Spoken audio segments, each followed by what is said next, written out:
to participate. Trump also extended his criticism to NATO allies, stating that many had not stepped forward to support US efforts.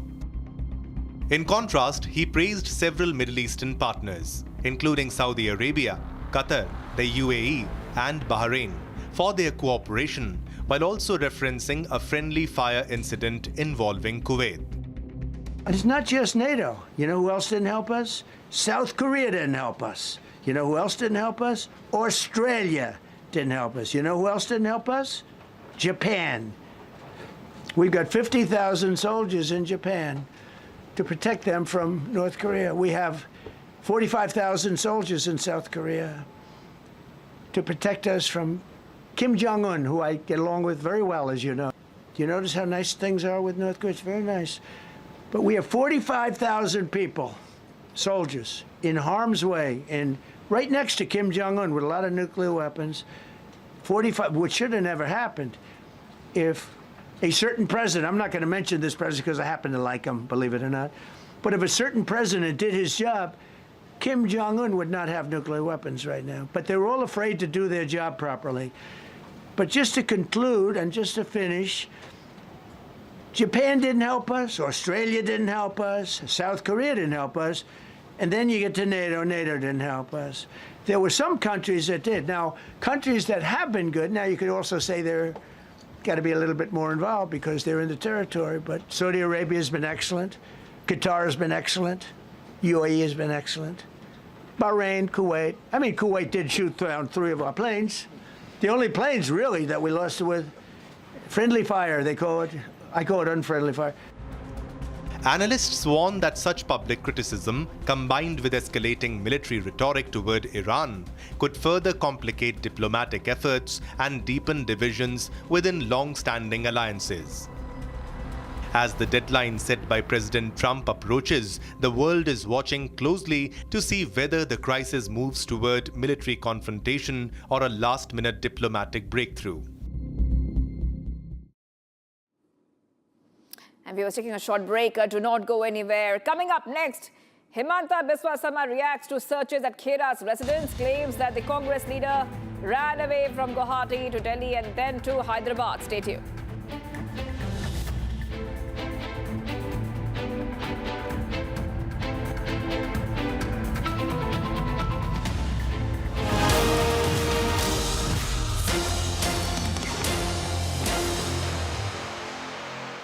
$13,000 placements last year. At Amity, we are committed to nurturing passionate, hardworking and proactive professionals. Pure सूजी pasta उबालो मिलाओ और खाओ 8 minute में तैयार क्या test है सबका राजा hardcore मसाला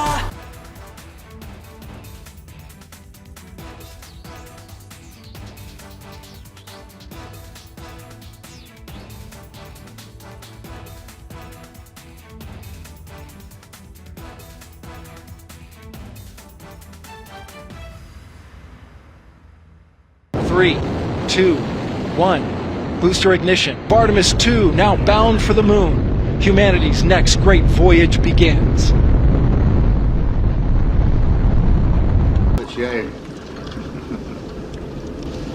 Okay, overboard dump coming up.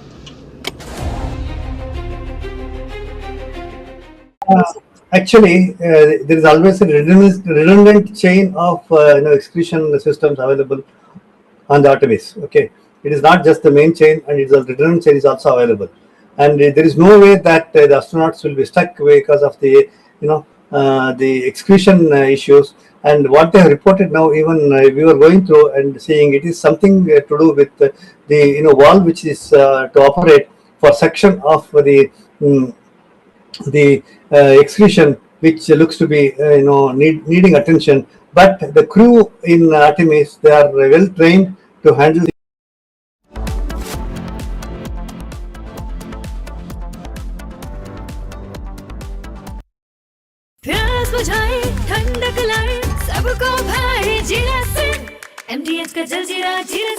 जीरा सिप असली रिफ्रेशिंग असली स्वाद असली मजा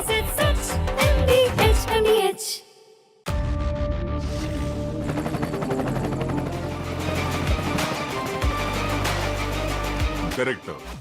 The taste of success. थोड़े में ज्यादा स्वाद ये तो है इसकी खास बात। वाओ मामा क्या स्वाद है? अरे मेरे राजा। 3, 2, 1. Booster ignition. Artemis 2 now bound for the moon.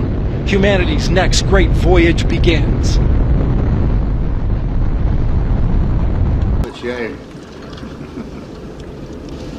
Okay, overboard dump coming up.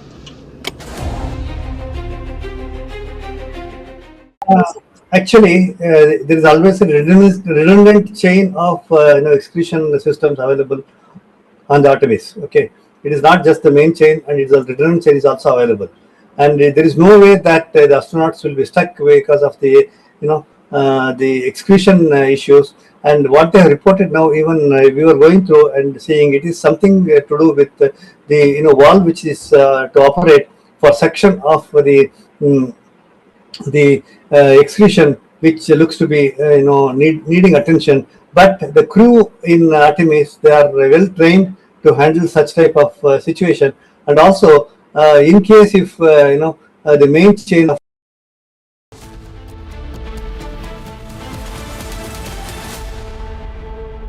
चमकी चाट से क्या बना है? सैंडविच लस्सी और छाछ और हर घूंट में चमकी चाट। अब बताओ स्वाद आया? आया। असली स्वाद सिर्फ चंकी चाट।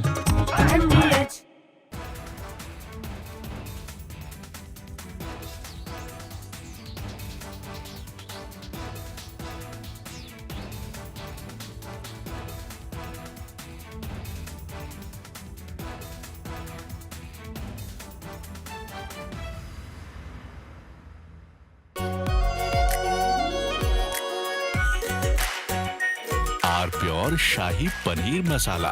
Delicious, healthy, every day. 3, 2, 1. Booster ignition. Artemis 2 now bound for the moon. Humanity's next great voyage begins.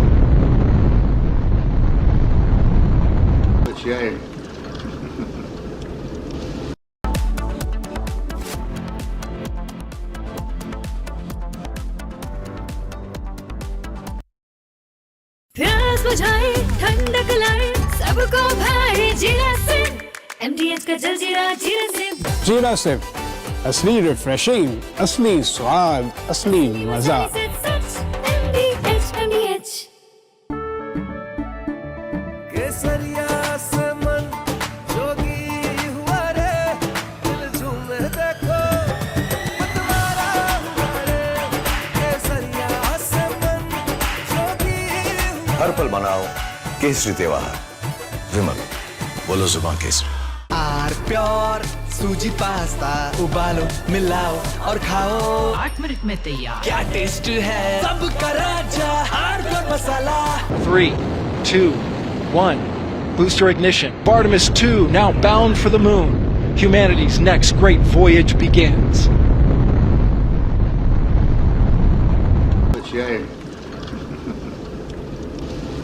Okay, overboard dump coming up.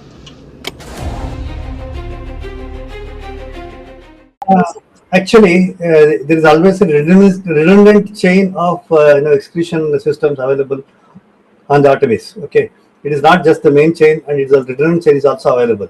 And there is no way that the astronauts will be stuck because of the the excretion issues. And what they have reported now, even we were going through and seeing, it is something to do with the valve which is to operate for section of the excretion, which looks to be needing attention. But the crew in Artemis, they are well trained to handle such type. From Asia's largest news headquarters, setting the agenda for Bharat.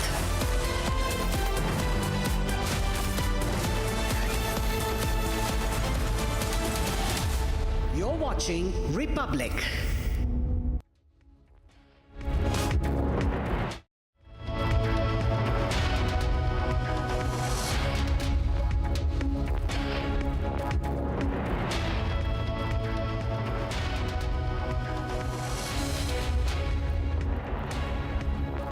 Hello and a very warm welcome. You're watching Republic TV. I'm Gesu Bharadwaj, and viewers, tensions in West Asia continue to escalate. Meanwhile, the Iranian authorities have now urged civilians inside Iran to come form human chains outside critical infrastructure, including nuclear power plants and electricity grids, to avoid any airstrikes from US and Israel. Getting you all the details. First, here's a check on your headlines for the hour. Take a look.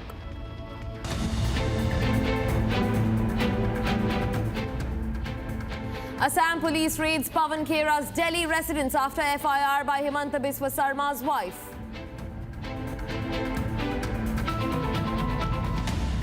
क्या पागल है यार, सच्चाई आप नहीं जानते तो तब क्यों आपने डाला? आप तो पूछना चाहिए था पहले। पागल है क्या ये लोग? मैं एक एलिगेशन लाया, पहले आपको फॉरेन मिनिस्टर को पूछना चाहिए था कि नहीं चाहिए था? Himanta Biswa Sarma reacts to searches at Khera's residence, claims that the Congress leader ran from Guwahati to Delhi and then finally to Hyderabad. Amit Shah drives the BJP campaign in Assam by addressing 3 rallies, as today is the last day for campaigning in the poll-bound state. ECI deletes 90.66 lakh voter names in West Bengal. Special intensive revision as polls inch closer.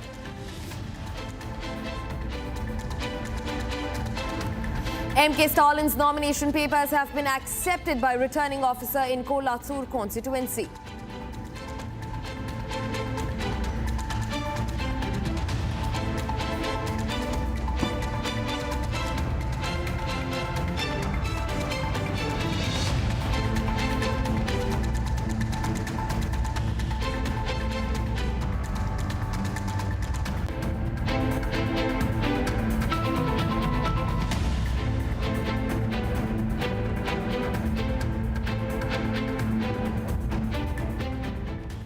Viewers, now Iran has found a new way out to thwart the joint Israeli-US airstrikes. Now, Iran has released a recent video of musicians that are performing near power plants, and Iran has now asked its citizens to form human chains near critical infrastructure, including nuclear power plants, the uranium plants, and also the electricity grids. These updates are coming in as Trump's deadline looms large. Trump had again reiterated that Iran just has one night to strike a deal, and if it does not do so, the US will blow up Iranian power plants across the country. And now Iran has asked its citizens to form human chains near power plants. These are the visuals that Iran has released of a musician performing right outside the power plant in Iran. Now take a look at the background. You will see huge chimneys of the nuclear power plant right behind this Iranian musician who sits and performs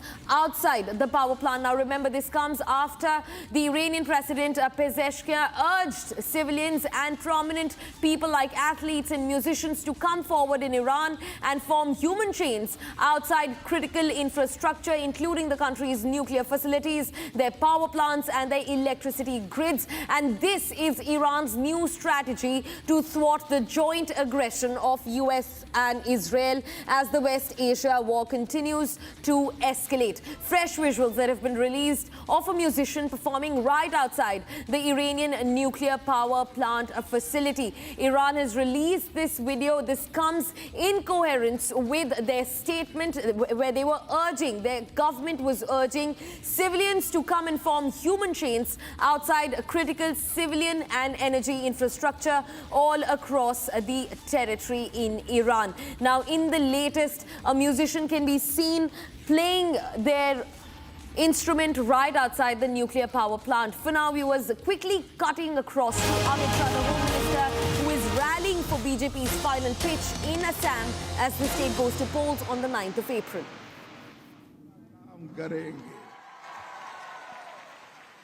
भाइयों बहनों, सालों तक ये Congress party ने असम को बर्बाद करने का काम किया। यहां पर सैकड़ों आंदोलनों को खड़ा किया। 1950 से लेकर 2014 तक बेरोक टोक घुसपैठ होने दी। बम धमाके, गोलियां, आंदोलन, ब्लॉकेड, पूरे असम के विकास को रोक कर रख दिया।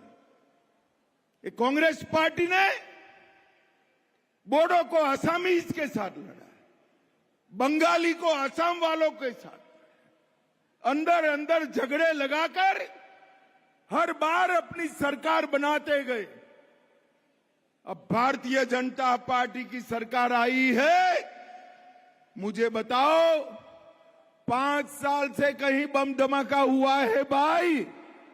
अरे जोर से बोलो, हुआ है क्या? गोली चली है क्या? बंद के ऐलान होते हैं क्या? कहीं ब्लॉकेड लगे हैं क्या?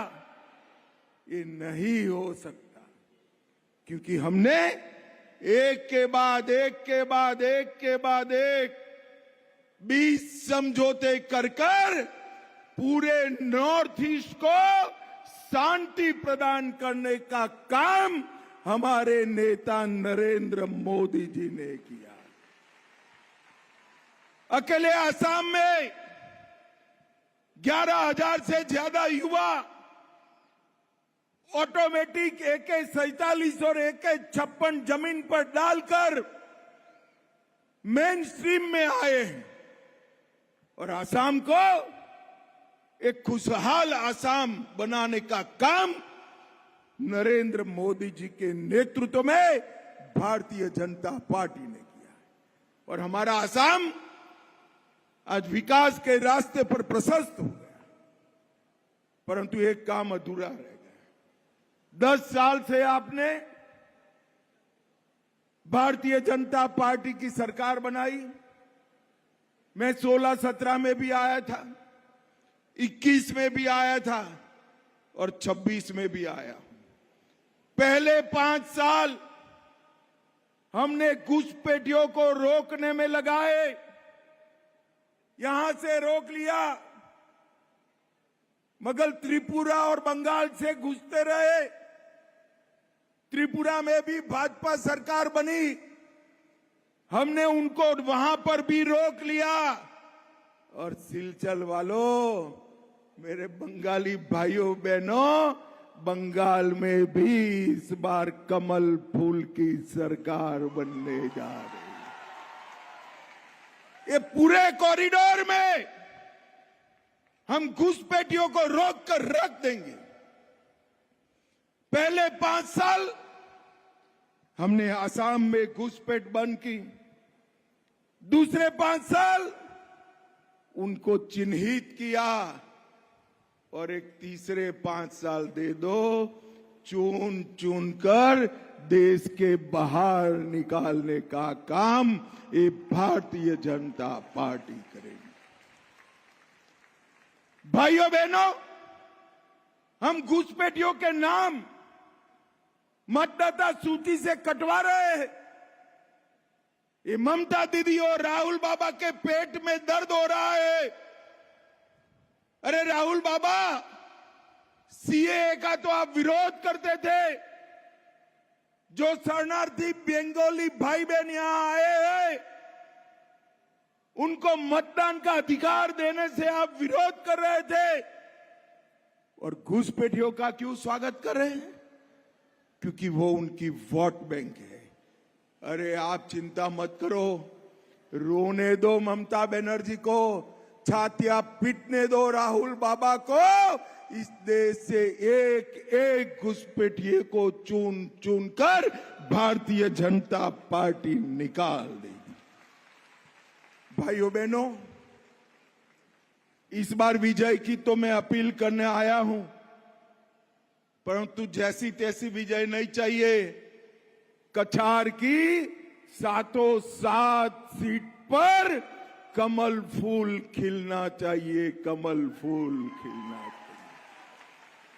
सिलचर की ये रैली के बाद कछार के गांव गांव में आपका संदेश जाना चाहिए कि कमल फूल खिलाइए और विकसित आसाम बनाइए। कमल फूल खिलाइए, घुसपैठिया मुक्त आसाम बनाइए। कमल फूल खिलाइए और बराक वैली को बाढ़ मुक्त बनाने का काम करिए। ये संदेश यहां से 7 सीटों पर जाना चाहिए। मैं सिलचर का कार्यक्रम घोषित हुआ, परसों एक युवा का फोन आया मेरी ऑफिस में कि अमित जी को कहना कि सिलचर को ट्रैफिक जाम करने का रोड मैप लेकर आए। अब युवाओं की बात है, माननी चाहिए या नहीं माननी चाहिए भैया? सिलचर में ट्रैफिक जाम है या नहीं है? अरे जोर से बोलो, है या नहीं है? हमारी सरकार ने 565 करोड़ से कैपिटल पॉइंट से लेकर रंगीर खड़ी तक एलिवेटेड कॉरिडोर का निर्माण करने का निर्णय किया। Viewers, that was the Union Home Minister Amit Shah speaking for what looks like the BJP's final pitch in the poll-bound state of Assam that goes to vote on the 9th of April. He was speaking to a massive crowd in Silchar. But for now, viewers, shifting focus, another story that comes up from Assam. Now, Pawan Khera's Delhi residence was searched this morning by Assam police. The searches came after a complaint was filed by the Assam Chief Minister Himanta Biswa Sarma's wife. In fact, the controversy erupted after allegations by the Congress leader that the Chief Minister's wife has held multiple passports, including from countries like UAE and Egypt. In fact, Khera was sued by Himanta Biswa Sarma's wife, following which there were searches today at his Delhi residence. Now, Republic also exclusively spoke to Rinki Bhuyan Sarma, who is Himanta Biswa Sarma's wife. Listen into what she has to say on the matter.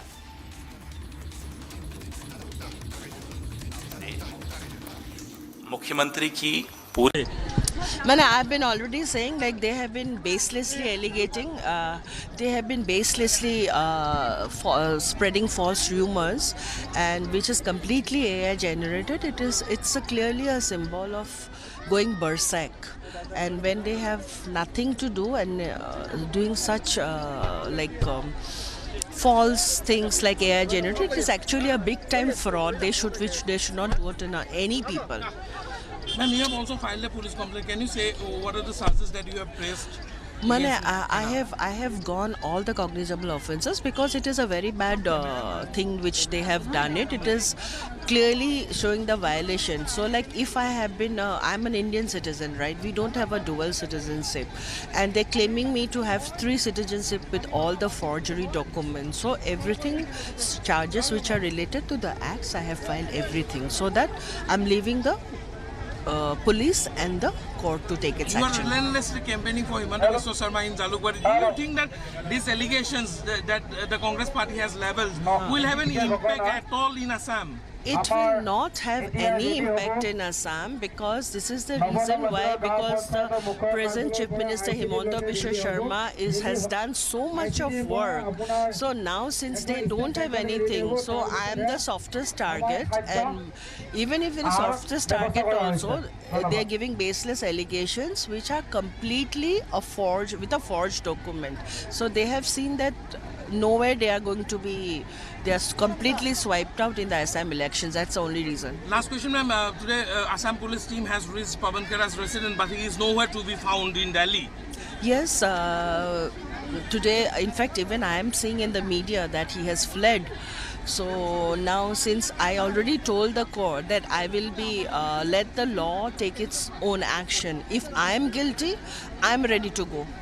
If he is guilty, he is ready to go. But till now, after getting in touch with MEA and everything, so it has already been proved that all the other 3 countries have denied, and it cannot be possible, because being an Indian citizen, if they would have been if they had so much of evidence, they could have arrested me in 24 hours. It is according to the law.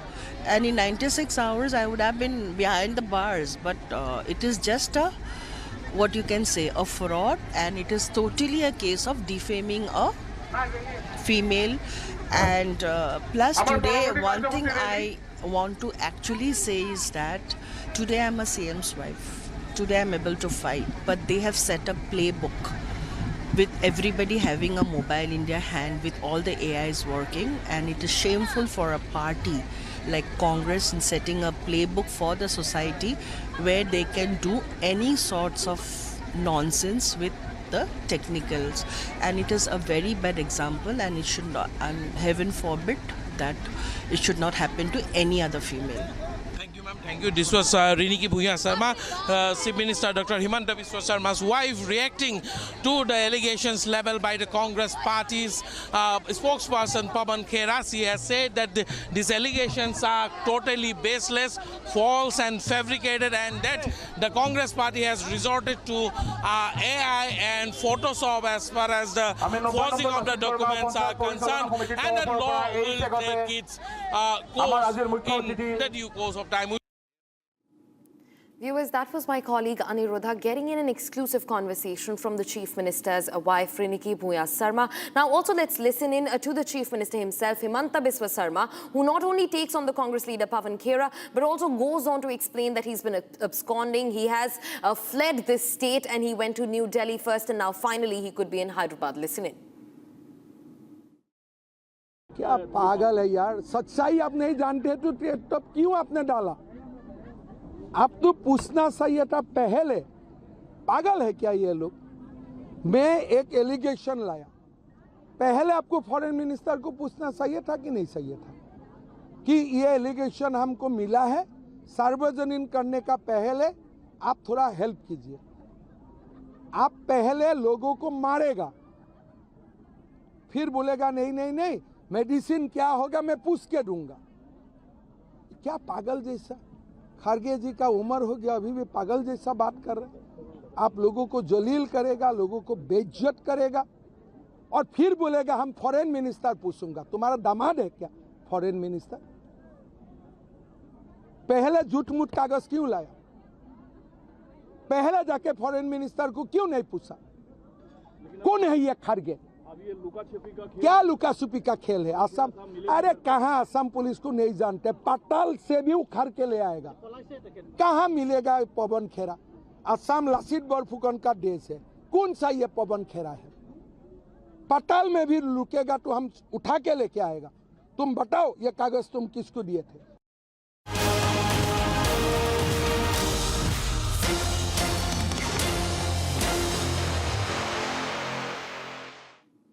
Viewers, now shifting focus to the West Asia war, we're getting in another big breaking development. The Khurramabad airport has been hit in an airstrike in Iran. No casualties have been reported so far, but the Iranian authorities now say that the Khurramabad airport has been struck in a joint US-Israeli airstrike. However, no casualties have been reported so far. Now, this airport, the key airport, is in western Iran, and it was hit by an air attack with no casualties or injuries reported so far. In fact, a provincial official in Lorestan in Iran also said that the Shahid Ashrafi Isfahani airport in Khurramabad was targeted. In fact, the official also said that the strike did not cause any loss of life. Now, this has been reported by the state media inside Iran that says that US and Israeli attacks have also managed to damage communication infrastructure in rural areas of Saleh and Delfan counties in Iran, leading to a complete telecom outage in the two counties of Saleh and Delfan. Now, major attacks that are hitting critical civilian infrastructure across Iran. Now, viewers, while Trump's deadline looms large on Iran to stop its retaliation against the strikes that are being launched by the US and Israel, we're also getting you a report right from ground zero inside Israel, where strikes have taken place as Israeli strikes continue to barrage rain on Iranian territories, and as Iran now continues to retaliate in the West Asia war that has already surpassed its 1 month mark. Take a look at these reports. Here is one of the places in the center of Israel that the Iranian rocket hit. This is Ramat Gan, and you can see the impact of just one rocket. We need to move a little bit because it's not safe to be here right now. We need to move because it's not safe, but you can see from here, this is the extensive damage just from one Iranian rocket. You can see the damage. The whole floor of the building was completely destroyed. and there is no way to survive this kind of attack. We need to move because it's not safe to be here. But you can see this is again where Iran targeting. They are targeting civilians, as you can see here. This is a civilian area, one of the most popular places in Israel, in Ramat Gan. It's a main street, prominent street of Ramat Gan. A lot of people are coming here every day to the coffees, to the bars, to the shops. And you can see from here how extensive is the damage. Iran again using cluster munition, which is not legal because it is spreading all around in a radius of tens of kilometers and hit civilian areas, buildings, train stations, cars, roads. And this is just one site that was impacted from one ballistic rocket of Iran with a cluster munition, and there are about 30 sites just from one rocket. And this is a crime against humanity that Iran committing for over 1 month. Viewers, while that was one report explaining the strikes that have hit civilian infrastructures inside Israel, we're getting in another breaking development as Iranian missiles have now hit the Naharia area in Israel. Now this comes as Trump's deadline inches closer. Iran has now stepped up strikes on Israel. Iran has intensified its attacks across the Gulf region on Israeli and US bases and all of the countries across Gulf that harbor Israeli or US military. Now, in the latest, Iranian missiles have hit the city of Naharia in northern Israel. That was in fact repeatedly struck by missiles and rockets in the ongoing escalation of hostilities involving both Iran and Hezbollah. Now, that's the latest that we're learning in. Now, remember, viewers, just a few days back, in fact, at least 6 people were evacuated following an Iranian missile barrage targeting northern Israel. Another strike that once again targets the area of Naharia, the Naharia city in northern Israel that was struck by Iranian missiles and rockets in the ongoing escalation. Now, remember, as Trump's deadline for Iran to succumb, for Iran to surrender comes close, Iran has stepped up its strikes across the Gulf region and has also stepped up strikes against Israeli targets and US targets in the region. Now, since morning, Iran has struck Israel at least twice, and this is the visual that we're getting in from the Naharia city inside Israel. A car that is completely caught onto fire. In what looks like a compound harboring this parking has also caught onto fire. Huge plumes of smoke as the explosive lands and hits targets inside Israel. The visuals on your screens are coming in from Naharia city in Israel. Now, viewers, as the deadline looms, the US president said that he will blow Iran's power plants if a deal is not struck. Listen into this report that comes straight from Washington that also tells you of all the tall claims that the US president has been making as his deadline inches closer. President Trump had a major briefing today. Obviously, the entire White House press corps were here. I was there inside the briefing. Clearly, 3 big takeaways that he had. One, obviously, the U.S. mounted this daring operation by the U.S. armed forces, aided by the CIA, to bring back 2 American pilots from the hostile territory in Iran. That was a major operation. He gave details about that. He also mentioned the fact that opening the Strait of Hormuz is very, very critical for the global energy supplies, and he's determined about that. And he put Iran on notice, saying that by 8 p.m. Eastern time, if Iran does not change tack, that's Tuesday's deadline, he will make sure that there is hell which is rained on Iran by destroying their infrastructure, by destroying their power stations and also bridges. So clearly he's put Iran on notice, but also opening the window of diplomatic negotiations a bit. He did not mention about it, but clearly while the diplomatic talks are happening, he did mention about some of the countries in the Middle East who were really supportive of the US's, campaign against Iran. And he also spoke about the fact that if he wouldn't have mounted this operation, Iran would have got a nuclear weapon that would have threatened not only Europe, but a lot of countries in the region as well.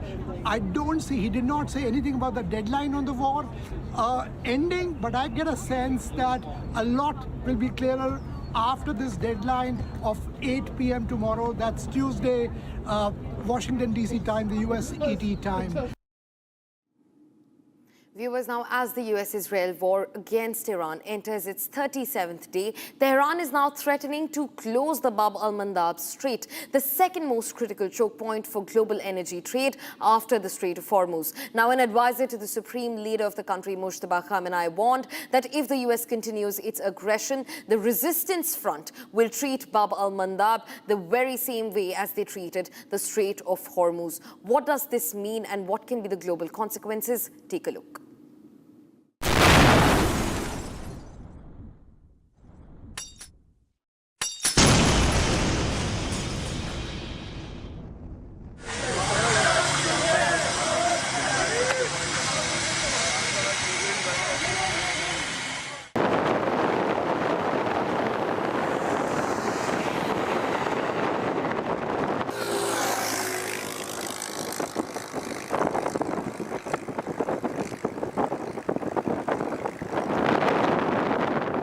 After blocking the Strait of Hormuz, Iran is now threatening to shut down another critical global choke point, the Bab el-Mandeb Strait.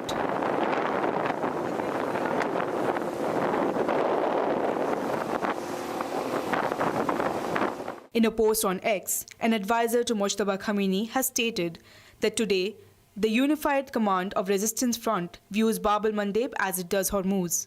If the White House dares to repeat its foolish mistakes, it will soon realize that the flow of global energy and trade can be disrupted with a single move.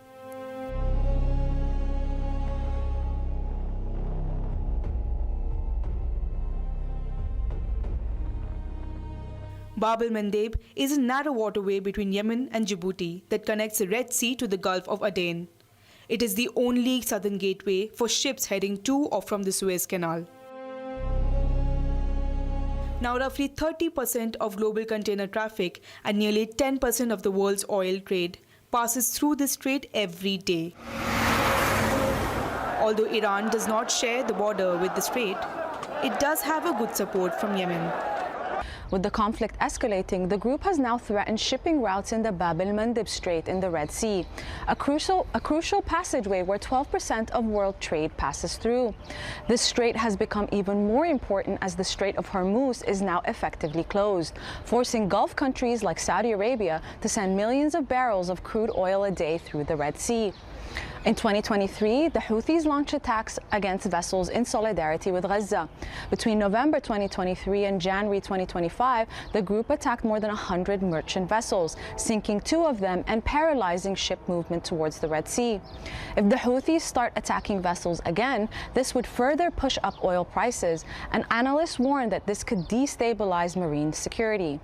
Every day, around 4.1 million barrels of petroleum products pass through here. It is a vital alternative route for oil exporters, especially from Saudi Arabia, whose Yanbu pipeline sends millions of barrels to the Red Sea, all of which must then pass through Bab el-Mandeb. The strait has already been causing trouble. So we were going to send it through Yemen, through the Bab el-Mandeb, and then into the northern part of the Red Sea, where Port Sudan port is. Because of the risks of attacks in the southern part of the Red Sea, carriers don't take that Bab el-Mandeb now.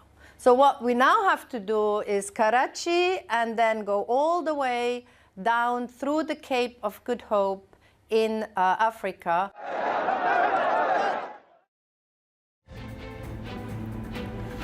Viewers, and on the other side, Amit Shah drives the BJP campaign in Assam by addressing 3 rallies, as today is the last day for the final pitch in the state that goes to polls on the 9th of April.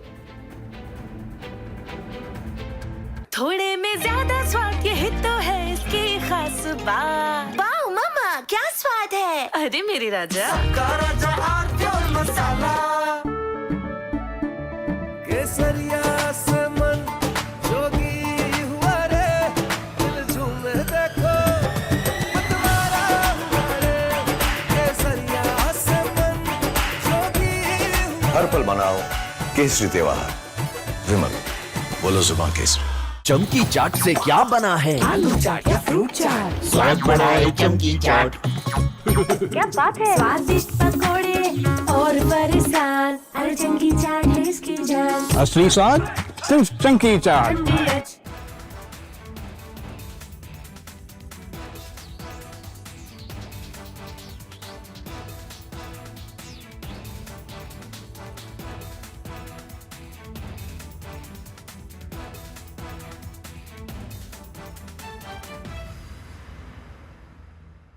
Three, 2, 1. Booster ignition. Artemis 2 now bound.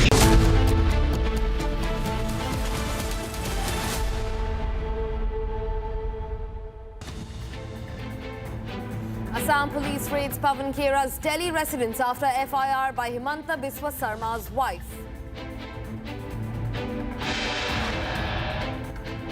जानते तो थे तब क्यों आपने डाला? आप तो पूछना चाहिए था पहले। पागल है क्या ये लोग?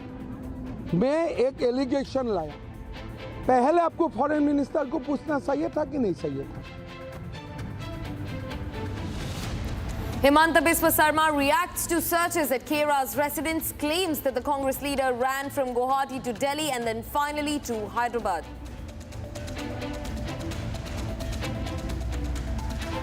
Amit Shah drives the BJP campaign in Assam by addressing 3 rallies as today is the last day for the final pitch in the poll-bound state. ECI deletes 90.66 lakh voter names in West Bengal. Special intensive revision as polls inch closer. MK Stalin's nomination papers have been accepted by returning officer in Kolathur constituency.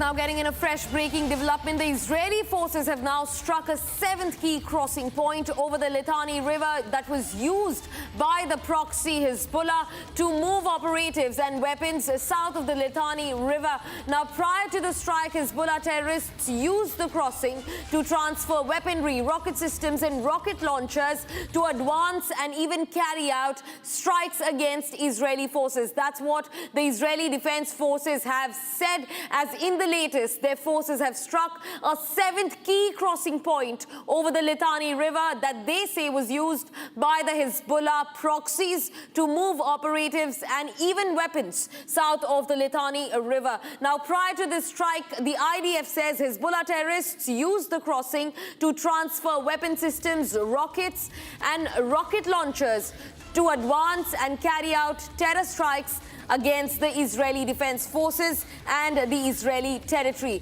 As the war rages on, remember, Israel is not fighting a linear war just against Iran, but also its allies, including proxies like Hezbollah.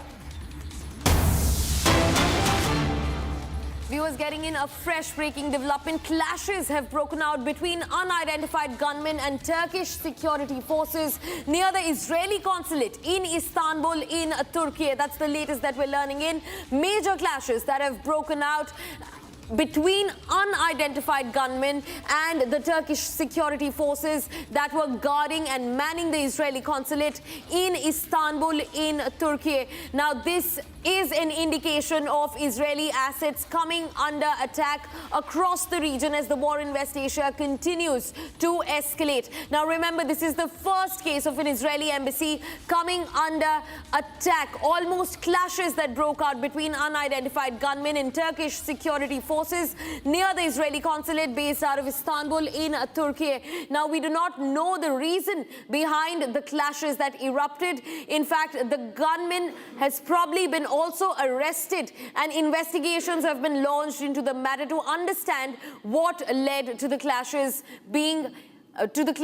erupting between unidentified gunmen and the Turkish security manning the Istanbul Israeli consulate in Turkey. That's the latest that we're learning in. These are the visuals that you can see on your screens exclusively that are brought to you by Republic.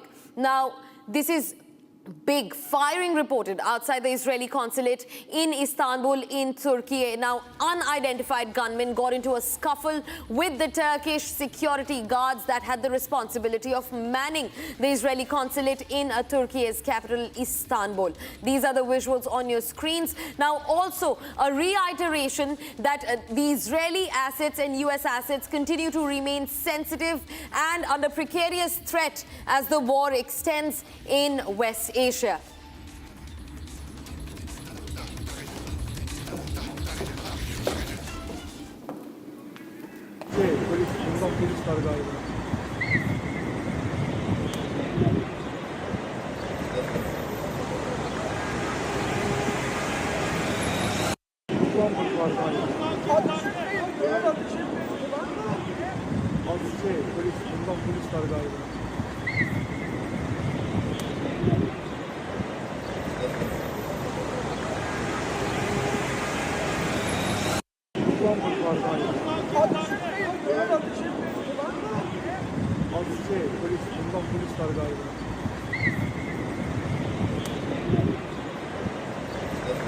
Getting this breaking news development with live pictures coming in from Istanbul, and clashes are reported between unidentified gunmen and Turkish security forces outside or near the Israeli consulate.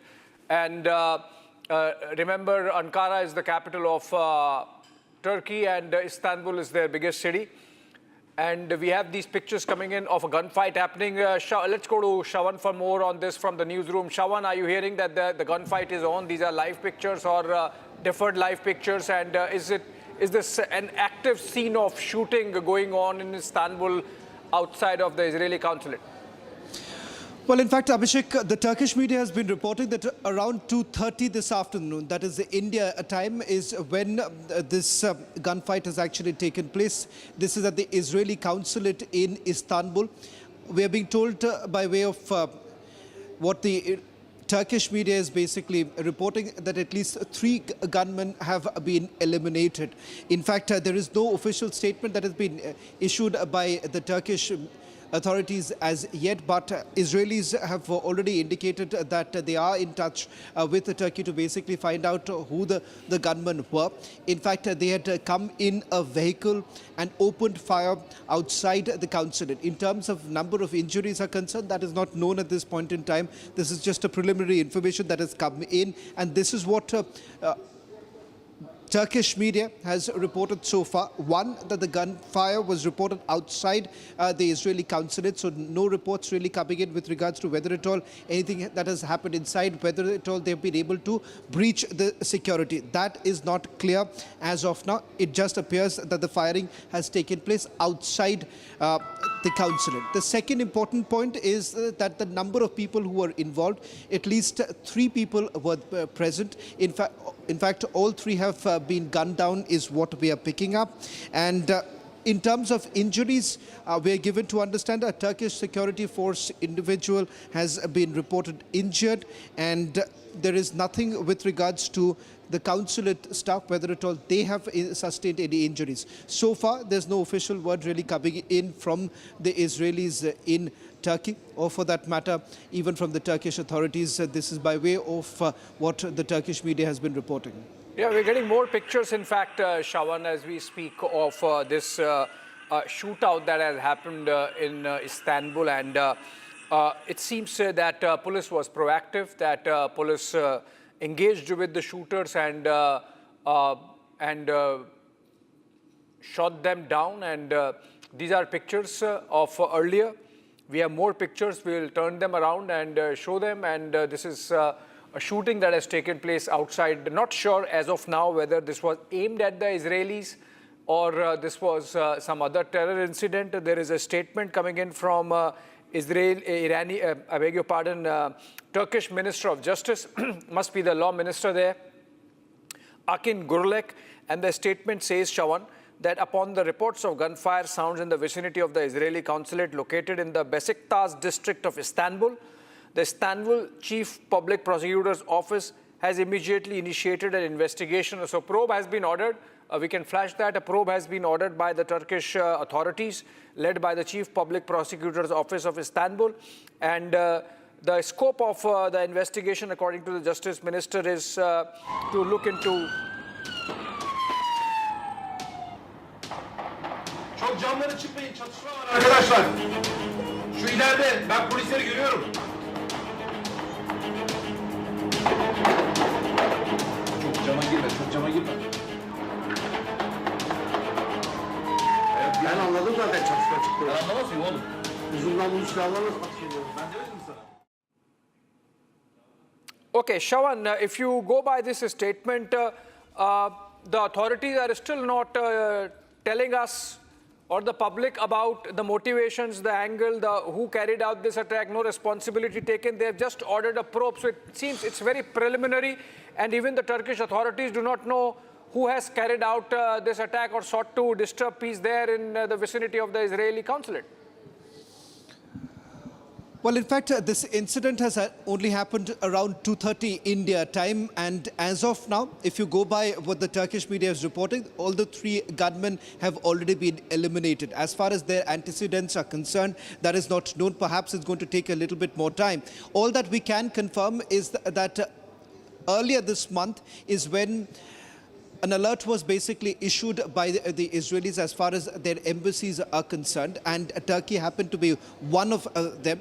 There are several other countries in which they've put their embassies on alert, particularly given the fact that there is a growing threat against Israeli diplomats in these very countries, and what is largely seen is not extremely friendly countries for Israelis, and that is the reason why the threat perception has only gone up. Now, as far as the background of these gunmen are concerned, that is not known. We can only confirm this is what we know so far. One, the incident happened little after 2:30 this afternoon. Three gunmen had come in a car, is what we are being told, and the firing has taken place outside the Israeli embassy.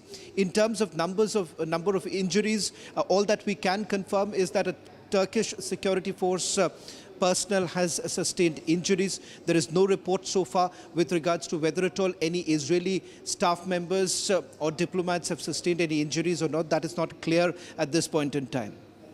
Okay, I think we have more pictures, if we can turn them around, of the incident that has happened in Istanbul, and a shootout happening. Okay, we have more information. The Turkish minister has ordered, Minister of Justice has ordered a probe and into the gunfire incident outside the consulate of Israel in Istanbul. And the minister has said that under the coordination of our Chief Public Prosecutor's Office, in collaboration with relevant law enforcement units, the work is ongoing for the purpose of fully elucidating the incident, and the investigation is being conducted meticulously and in a multifaceted manner, respectfully announced to the public. Very limited information there, Shawan, still from the statement.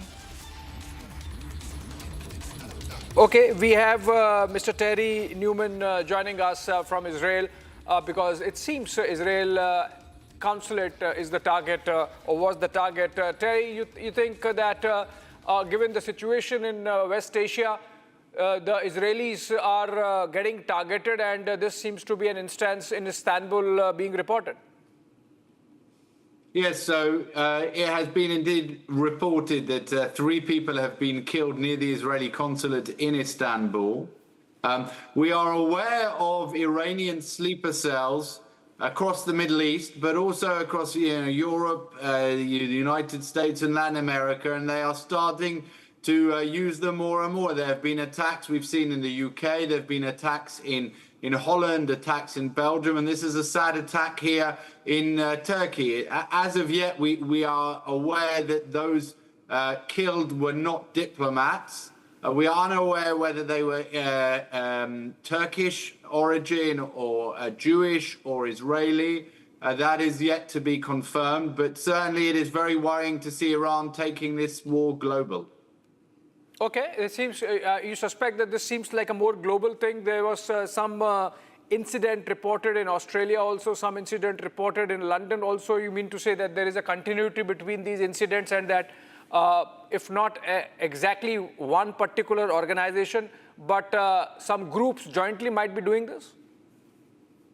We are, those people with security backgrounds are aware that the Iranians have spent the last few decades setting up sleeper cells throughout the world. This is part of their vision of expanding the Shiite Islamist revolution. They have a concept what's called the khums, where they give a fifth, 20% of their income to the supreme leader, and they have used this charitable mechanism to set up terrorist sleeper cells.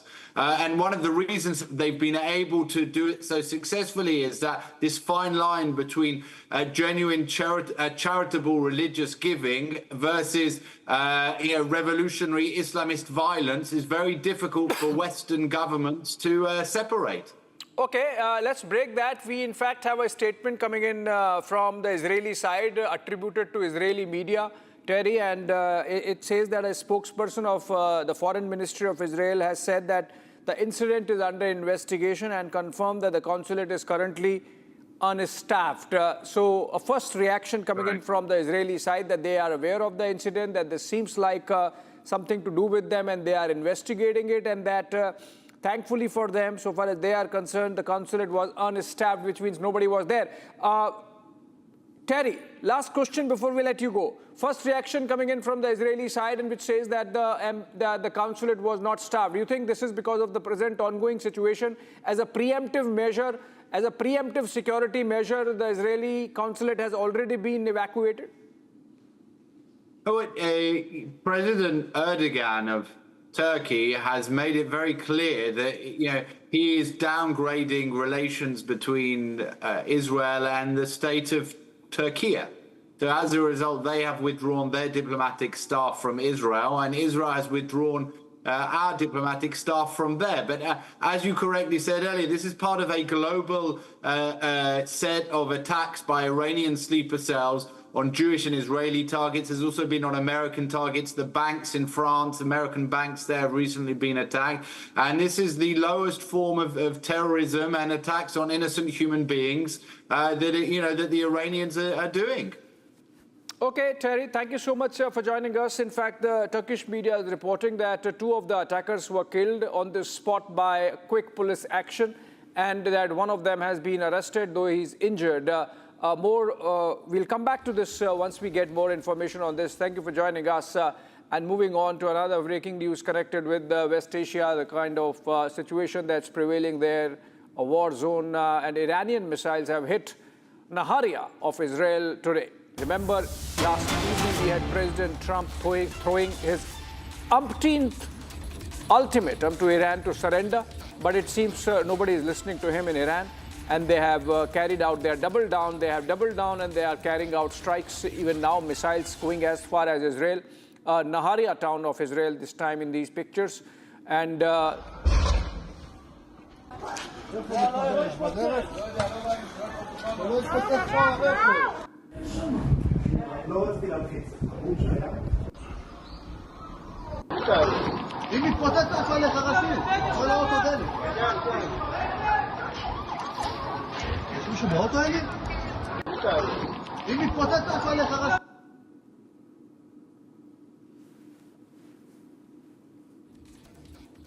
okay, those were some nats from Naharia town where Iran has carried out a strike, doubling down clearly and escalating its attacks, not blinking to President Trump. Moving on, staying with this, IRGC, the Islamic Revolutionary Guard Corps of Iran, has released a statement saying we will deal with the infrastructure of the U.S.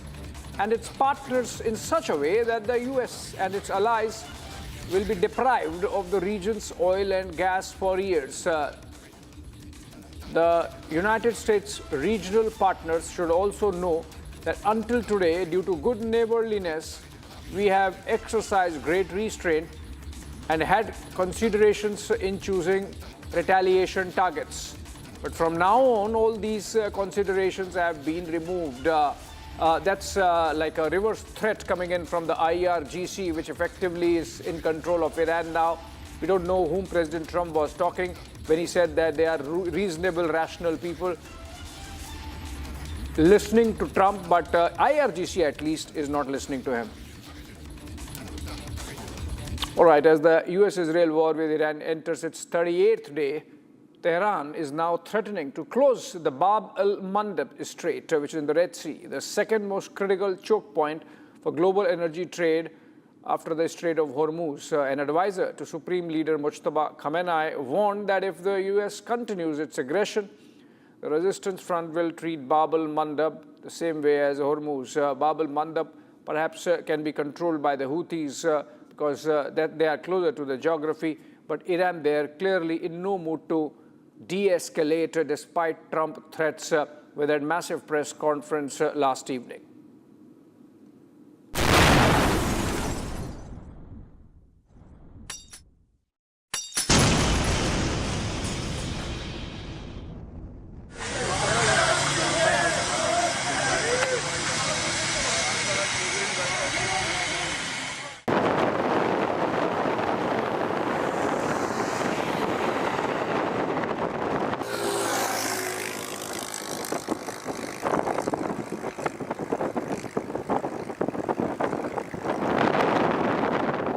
After blocking the Strait of Hormuz, Iran is now threatening to shut down another critical global choke point, the Bab el-Mandeb Strait.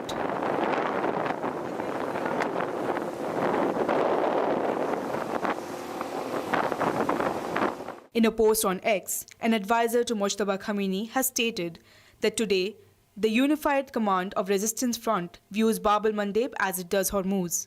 If the White House dares to repeat its foolish mistakes, it will soon realize that the flow of global energy and trade can be disrupted with a single move.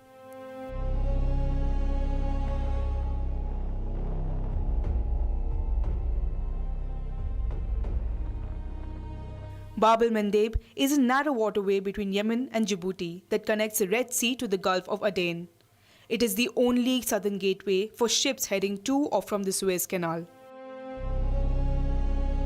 Now, roughly 30% of global container traffic and nearly 10% of the world's oil trade passes through this strait every day. Although Iran does not share the border with the strait, it does have a good support from Yemen. With the conflict escalating, the group has now threatened shipping routes in the Bab el-Mandeb Strait in the Red Sea, a crucial passageway where 12% of world trade passes through. This strait has become even more important as the Strait of Hormuz is now effectively closed, forcing Gulf countries like Saudi Arabia to send millions of barrels of crude oil a day through the Red Sea. In 2023, the Houthis launched attacks against vessels in solidarity with Gaza. Between November 2023 and January 2025, the group attacked more than 100 merchant vessels, sinking 2 of them and paralyzing ship movement towards the Red Sea. If the Houthis start attacking vessels again, this would further push up oil prices, and analysts warn that this could destabilize marine security.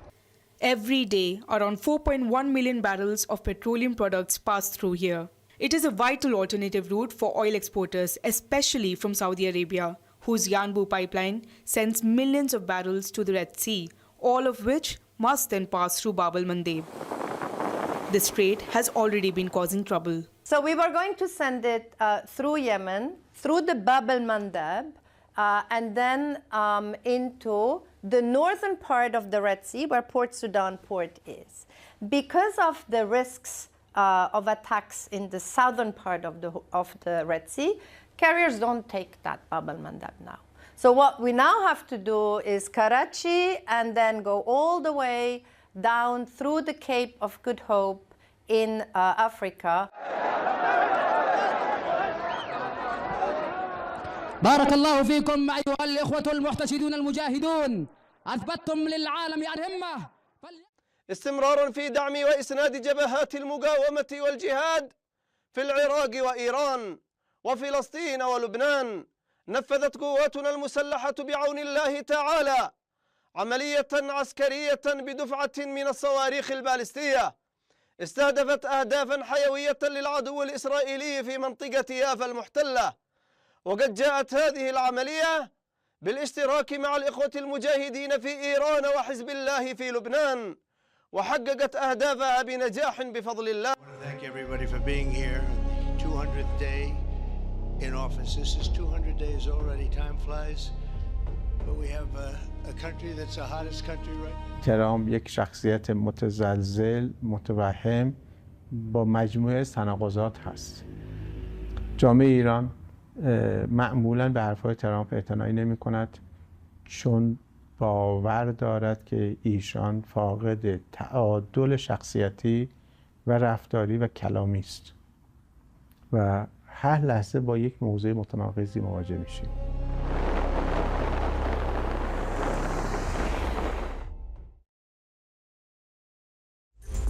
It's the big political showdown in the state of Assam. Just ahead of the elections, charges have been leveled against Congress leader Pawan Khera. We get you all the details tonight on The Verdict.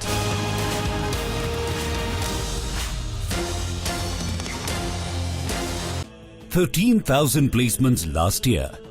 At Amity, we are committed to nurturing passionate, hardworking and proactive professionals.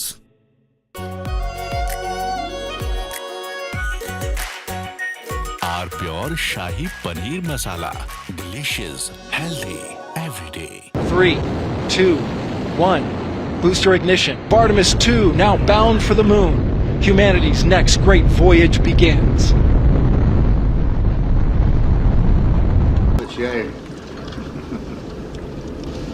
Okay, overboard dump coming up.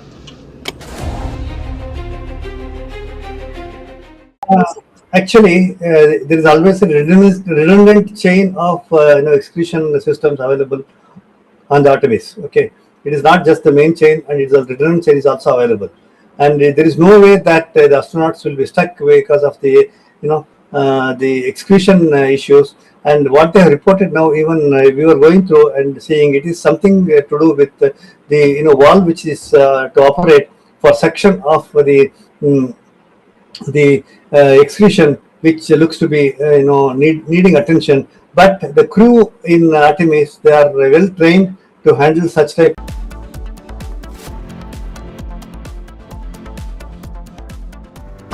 Pure सूजी pasta उबालो मिलाओ और खाओ 8 minute में तैयार क्या test है सबका राजा hardcore मसाला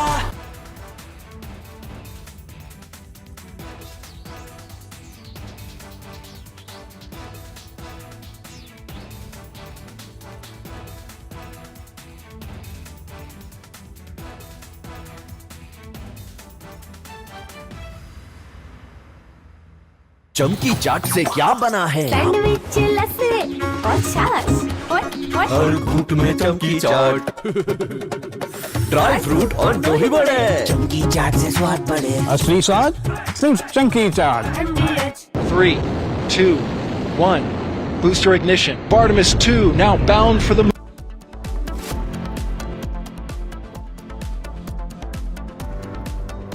थोड़े में ज्यादा स्वाद यही तो है इसकी खास बात। वाओ मामा क्या स्वाद है। अरे मेरे राजा राजा आर्थिक मसाला केसरिया से मन जोगी हुआ रे दिल झूमे देखो मतवारा हुआ रे केसरिया से मन जोगी हर पल मनाओ केसरी त्योहार विमल बोलो जुबान Kesari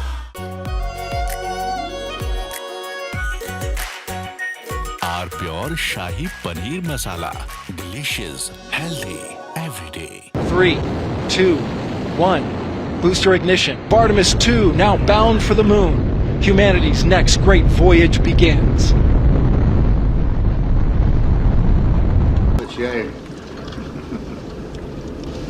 Okay, overboard dump coming up.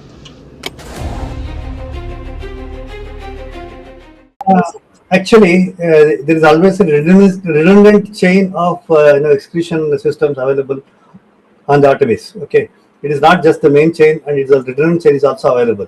And there is no way that the astronauts will be stuck because of the the excretion issues. And what they have reported now, even we were going through and seeing it is something to do with the valve which is to operate for suction of the excretion, which looks to be needing attention. But the crew in Artemis, they are well trained to handle such type of situation. And also, in case if the main chain of the excretion system doesn't respond, there is always a way of. It's the big political showdown in the state of Assam. Just ahead of the elections, charges have been leveled against Congress leader Pawan Khera. We get you all the details tonight on The Verdict. From Asia's largest news headquarters, setting the agenda for Bharat.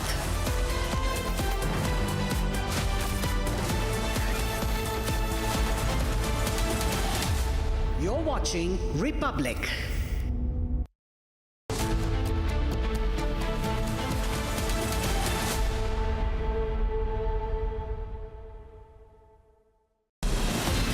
From Asia's largest news headquarters,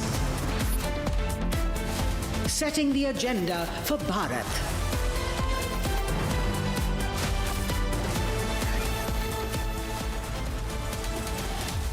You're watching Republic.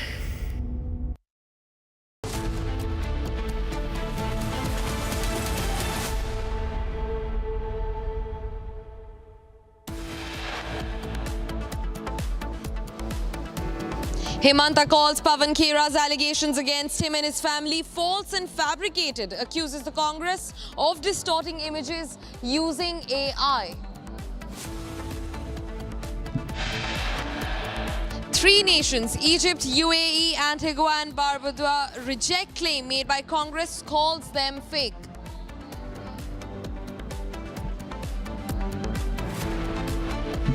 Assam police conduct searches at Pawan Khera's Delhi residence after Hemanta Biswa Sarma's wife files FIR against him. Khera now not to be seen at home.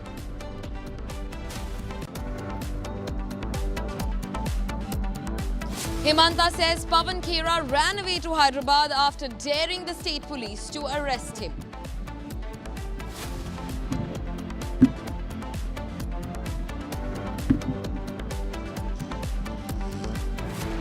Over 90 lakh voters deleted in West Bengal as EC releases final supplementary list.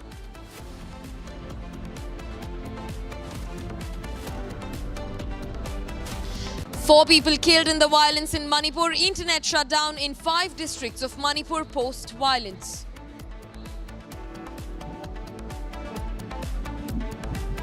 Iran asks people to rally at power plants, form human chains as Trump deadline nears.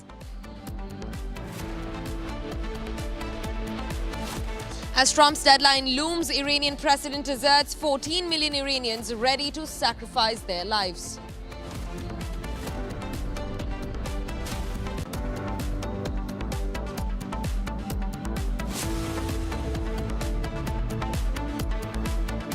Viewers, starting first with a story that comes in straight from Assam, and now Congress leader Pawan Khera was tracked down by the Assam police in his Delhi residence. However, he was nowhere to be found, and this controversy erupted after Assam's Chief Minister Hemanta Biswa Sarma, in fact his wife, leveled allegations against him of saying false things about her and about her holding 3 passports at least from multiple countries including the UAE and Egypt. Now Assam police searched the Delhi residence of Congress leader Pawan Khera following an FIR that was lodged by Assam Chief Minister Hemanta Biswa Sarma's wife Riniki Bhuya Sarma amid an ongoing political controversy over allegations related to the latter holding multiple passports including of countries like Egypt and the UAE. Now the development comes after Khera, who heads the Congress media department, alleged that Sharma's wife held 3 passports of UAE, Egypt and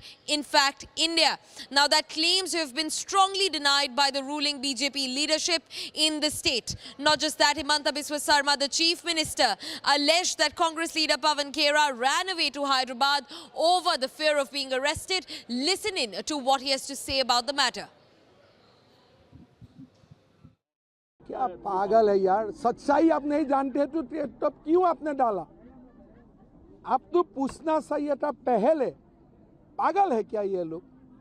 मैं एक allegation लाया, पहले आपको foreign minister को पूछना चाहिए था कि नहीं चाहिए था कि ये एलिगेशन हमको मिला है, सार्वजनिक करने का पहले आप थोड़ा हेल्प कीजिए।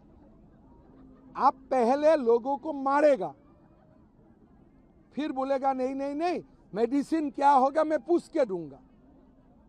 क्या पागल जैसा? खारगे जी का उम्र हो गया, अभी भी पागल जैसा बात कर रहे हैं। आप लोगों को जलील करेगा, लोगों को बेइज्जत करेगा और फिर बोलेगा हम फॉरेन मिनिस्टर पूछूंगा। तुम्हारा दामाद है क्या फॉरेन मिनिस्टर? पहले झूठ मूठ कागज क्यों लाया? पहले जाके फॉरेन मिनिस्टर को क्यों नहीं पूछा? कौन है ये खारगे?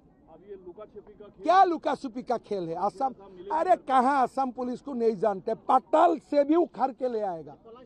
कहाँ मिलेगा पवन खेरा? असम लासित बरफुकन का देश है, कौन सा ये पवन खेरा है? पताल में भी लुकेगा तो हम उठा के लेके आएगा। तुम बताओ ये कागज तुम किसको दिए थे? Viewers, in fact, not just that. The Chief Minister Himanta Biswa Sarma's wife, Riniki Bhuya Sarma, also exclusively spoke to Republic. She spoke to my colleague Aniruddha. She in fact gives a lowdown on everything that's been happening with Pavan Khera and has said that justice will be served and that law will take its own due course. Listen in. I've been already saying like they have been baselessly alligating, they have been baselessly spreading false rumors, and which is completely AI generated. It's clearly a symbol of going berserk, and when they have nothing to do and doing such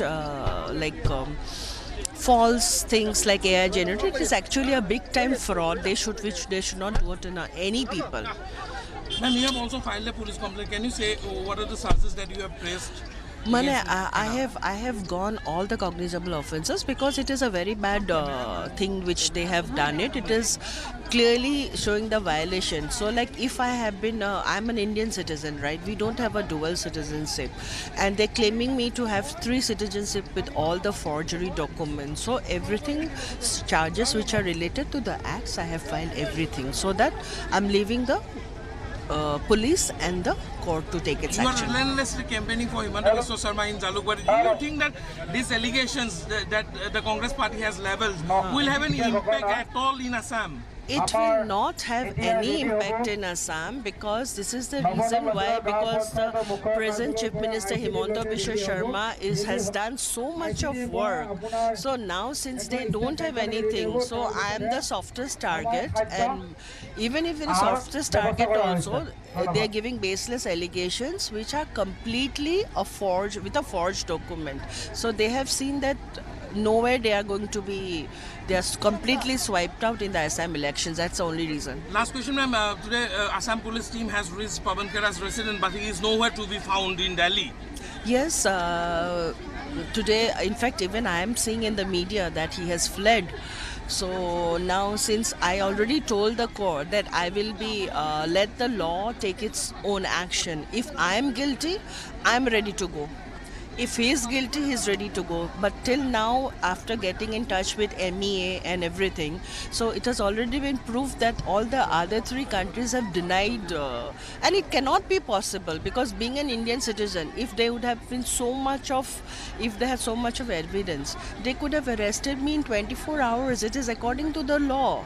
And in 96 hours, I would have been behind the bars. But it is just what you can say, a fraud, and it is totally a case of defaming a female. And plus today, one thing I want to actually say is that today I'm a CM's wife. Today I'm able to fight, but they have set a playbook with everybody having a mobile in their hand with all the AIs working, and it is shameful for a party like Congress in setting a playbook for the society where they can do any sorts of nonsense with the technicals, and it is a very bad example, and it should not, and heaven forbid that it should not happen to any other female. Thank you, ma'am. Thank you. This was Riniki Bhuya Sharma, Chief Minister Dr. Himanta Biswa Sharma's wife, reacting to the allegations leveled by the Congress party's spokesperson Pawan Kherasi has said that these allegations are totally baseless, false and fabricated, and that the Congress party has resorted to AI and Photoshop as far as the forging of the documents are concerned, and that law will take its course in the due course of time.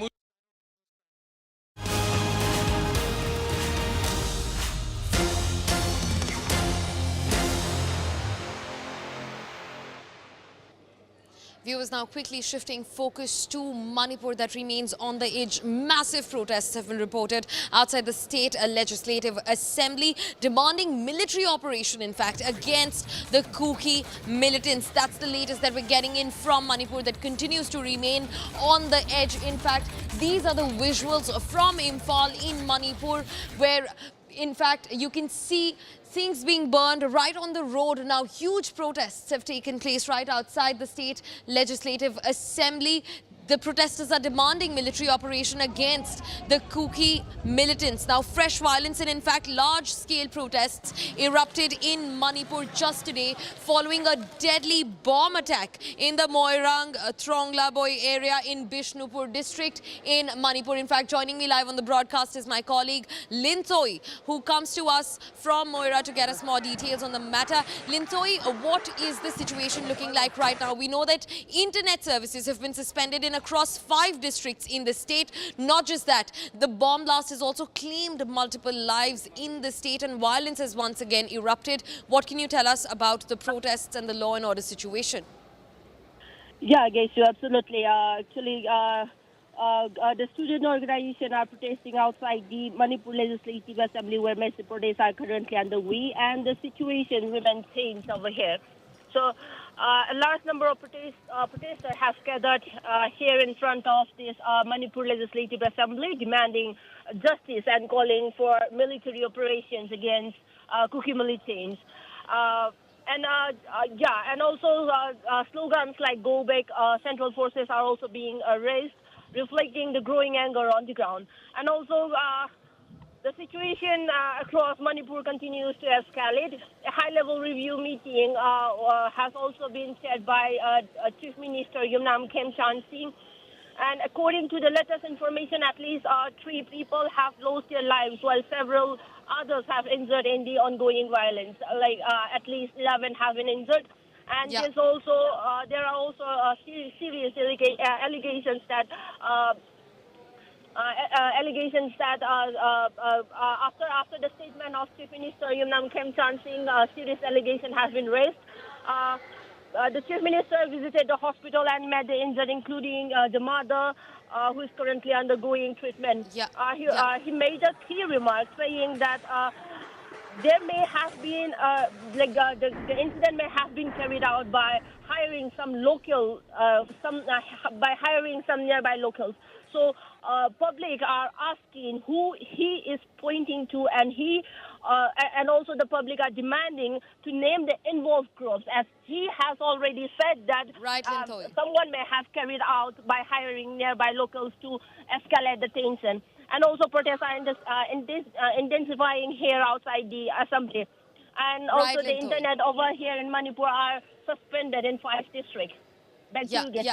Linthoi, in fact, continuing the conversation, but just for a hot second, viewers, take a look at the visuals on your screens. Tires burning all across streets in Manipur as violence has once again gripped the northeastern state. Not just that, a very distinct visual of, in fact, tires also being burnt right outside the Moirang police station. We could look at the gates of the police station completely charred by protesters, and the fire that's erupted right outside the police station. In fact, protests have gripped the state moments after a violence involving a suspected rocket or mortar projectile. Take a look at the visuals on your screens. Public property, police stations, vehicles, tires on fire in Manipur. These are the visuals that are coming in from Imphal. Now, in the latest, huge protests have taken place right outside the State Legislative Assembly demanding military operation against the Kuki militants. Now my colleague Lintoy continues to join us from Moirang, exactly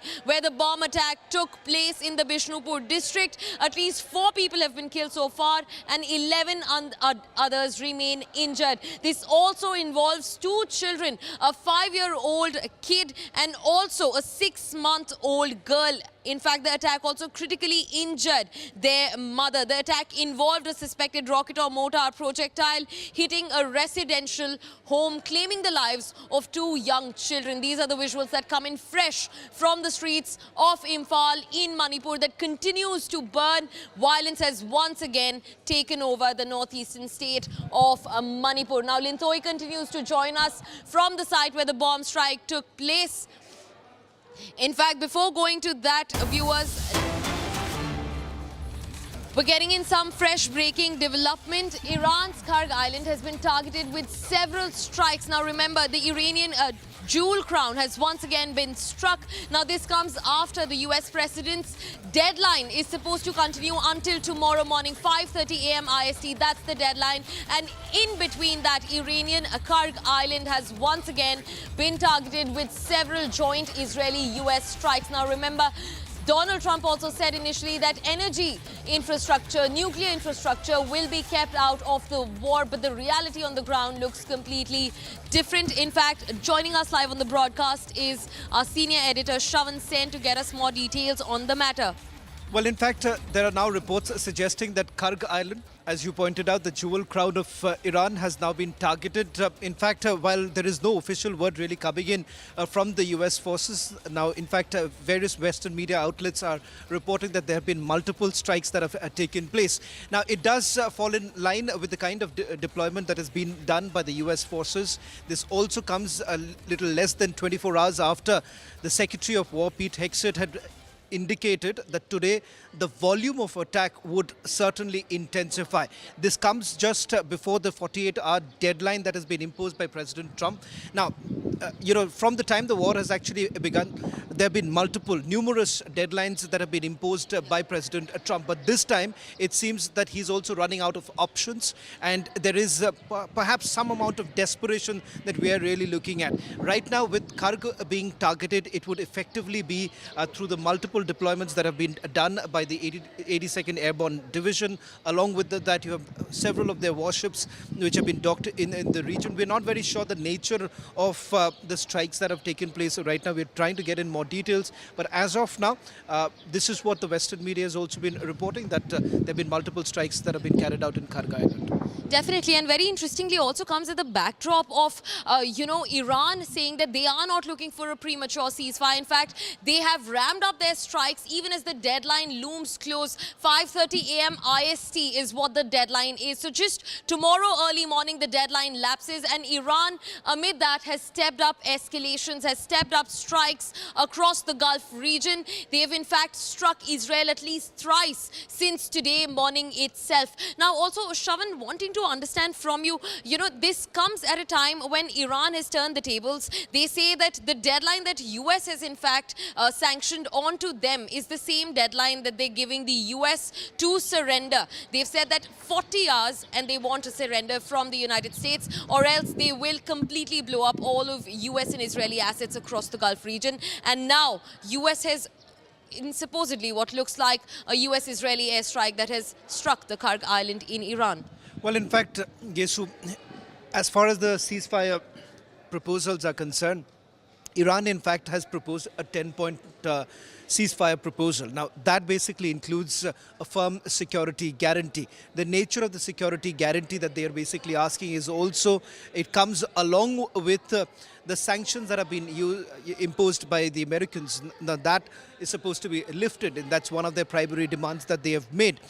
Even as this proposal has been sent to United States of America through Pakistan, it seems that the Iranians have also intensified their attacks. Just a short while back, we were given to understand 97th wave of strikes have been carried out.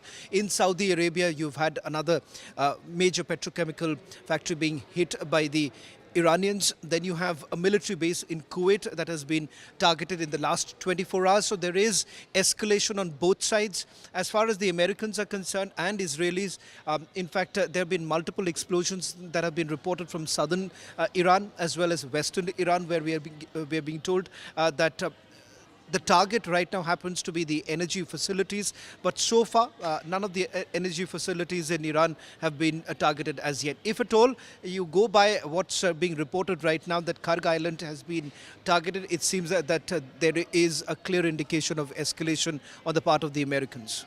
And in fact, also very important to remember that Karg Island remains one of the key oil supply sources, oil export hub for Iran, and it was targeted today. It's been targeted before also. However, no radiation leaks were reported by the International Atomic Agency back then. We're yet to get any reports on the kind of damage that has happened on the Karg Island. We just know for now that a joint US-Israeli strike. These are the visuals on your screen. Take a look. That tells you the intensity of this strike. Huge plumes of smoke that have completely covered the skies, going up in the air right above the nuclear facilities, what looks like the nuclear facility or the oil facility inside Karg Island. Now, Karg Island remains Iran's primary oil export hub, and it has been targeted once again in a joint US-Israeli bombing raid. In fact, the last time this happened was on the 13th of March, and the International Agency for Atomic Energy raised alarms. Even back then, they said that energy infrastructure, gas infrastructure, oil supply routes have to be completely left out of this escalating West Asia war. Now, also joining me on the broadcast is Major Samarpal Toor to get us more updates on the matter. Major Toor, thanks very much for joining Republic and speaking to us. I also want to understand from you, Trump's deadline on one hand looms large. It's supposed to lapse at 5:30 a.m. Indian Standard Time just tomorrow morning. Iran has flipped the tables. They say that the US now has the same deadline to back out and to surrender in the war. That's a precarious situation in itself. And now US has come for Iranian crown jewel. They've struck the Karg Island, the lifeline of all supplies inside Iran once again. Your first comments on that?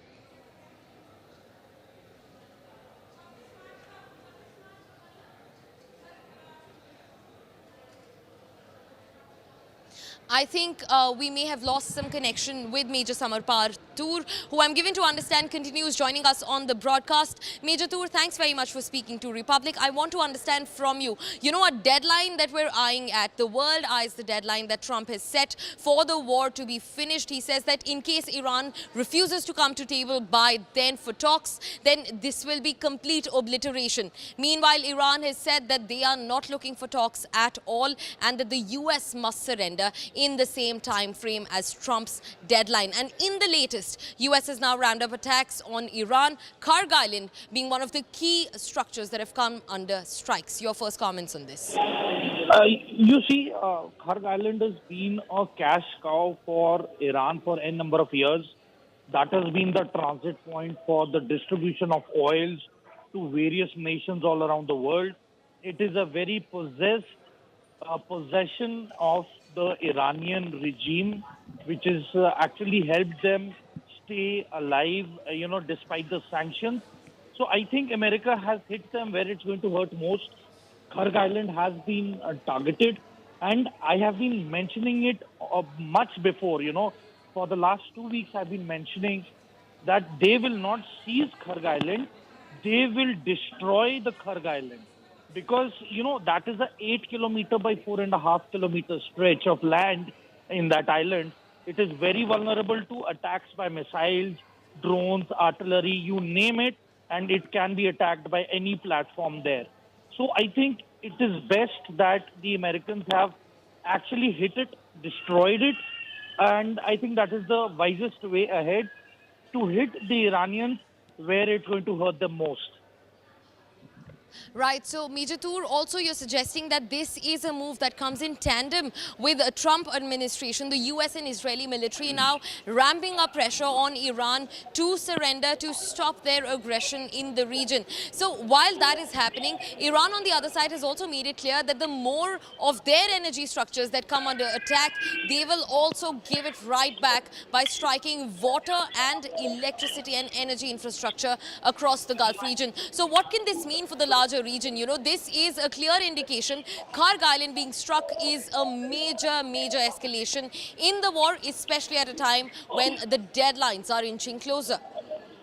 You see, if you look at the pattern of attacks being carried out by Iran, it is amply clear that Iran is losing out on the momentum. The quantity of their missiles is there, but the launching platforms have been destroyed. You know, until date, 330 launching platforms have been destroyed, and there is a speculation that just about 130 more missile launch platforms are left, and that is one of the major reasons why they have lost out on the frequency of firing missiles towards the Americans, the GCC countries, and on Israel. So you see, it's just a matter of time when they are going to, cripple down. They are going to implode with pressure, and there is going to be a ground offensive also, which is going to happen after a few weeks. Right, so I think this yes. is just this is the initial preliminary phase. I think the worst is yet to come. If IRGC is not willing to come onto the table and open up Hormuz, and there will be a change of real leadership, if these things will not happen, then it will be made to happen, and that will take time.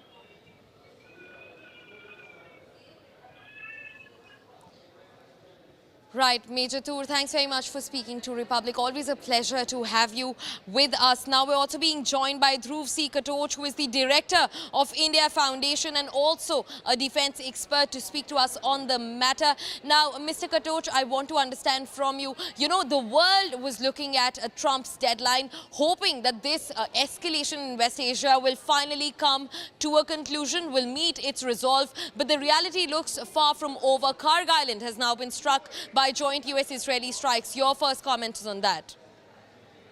Thank you. Firstly, the conditions which have been put by President Trump on Iran, there was no way Iran was going to accept it. Yeah. So as far as, if anybody had the thought that because President Trump has given that deadline by 8 p.m. or something today, it'll be Iran will buckle down, that obviously wouldn't have happened. That is one. Now, the question is that if Karg Island has been bombed now, and if the oil fields have been struck, I think that represents a very different level of escalation. And my fear is that Iran may now retaliate on Aramco oil fields of Saudi Arabia and on the other oil assets. I think we are looking at the possibility of a full-scale oil war taking place there. Is very, very real, which doesn't bode well for the region, especially for countries like India. Now, how badly the oil fields have been affected, that we have to see. But if the American leadership thinks that Iran is going to buckle down because of this, I don't see that happening. If the attacks continue and the oil fields are destroyed, I am certain that there will be a counterattack on the oil resources in the Arab world, in Saudi Arabia, in Kuwait, and in other places, including Iraq. And I think that is going to be disastrous for everybody. I don't see a land invasion coming in. That will be disastrous for the Americans also. So we'll have to await the developments. But I think this is not a good development. It is a very, very escalatory measure, which I hope sense prevails and everybody keeps cool from now onwards. I completely agree with you, sir. And the larger question here, we've seen a lot of ballistic missiles that have been exchanged. We saw Iran launched the series of ballistic missiles. We also saw casualties were also being reported. This will also have a global economic impact. Very frankly, my only fear is the global economic impact. These people, they can keep fighting and throwing missiles at each other. It doesn't really affect us. It is their war. But the impact of that war has now become economic. It is hitting at the energy resources, which is going to hit the global south very hard. The Americans will also suffer, not to that extent. They've got their own oil. The Russians have got their own oil. The oil prices are going to rise dramatically. We were talking about $150 Brent, per barrel of Brent crude. That could very well touch 200. But even worse, it may not be available. If this oil war carries on, and if Iran retaliates in a similar fashion to what the Americans have done, I think there is no end to it. Iranians will hold on. They'll be ruined, but they will ruin others with them. So I think it devolves on countries like India, the BRICS, or even Western Europe, to put pressure on the Americans and tell them to stop. Otherwise, we really don't know which way this war will go. I agree with you. I agree with you, Major General Katoch, and I also want to ask you one more question here. It's clear from a military standpoint how vulnerable Kharg Island currently is. Also, then the larger impact that you're saying on oil and also the naval defenses that needed to protect it. Could this drag into other regional players being involved or even global players, given how critical the Strait of Hormuz is? No, you see, the Strait of Hormuz is already closed. So as far as the other global players are concerned, they're already stuck, right? So everybody wants the Strait of Hormuz to open. But a military action is not going to open, especially in this manner. In fact, the very fact that Kharg Island has been attacked will ensure that the Strait of Hormuz remains closed for a longer time.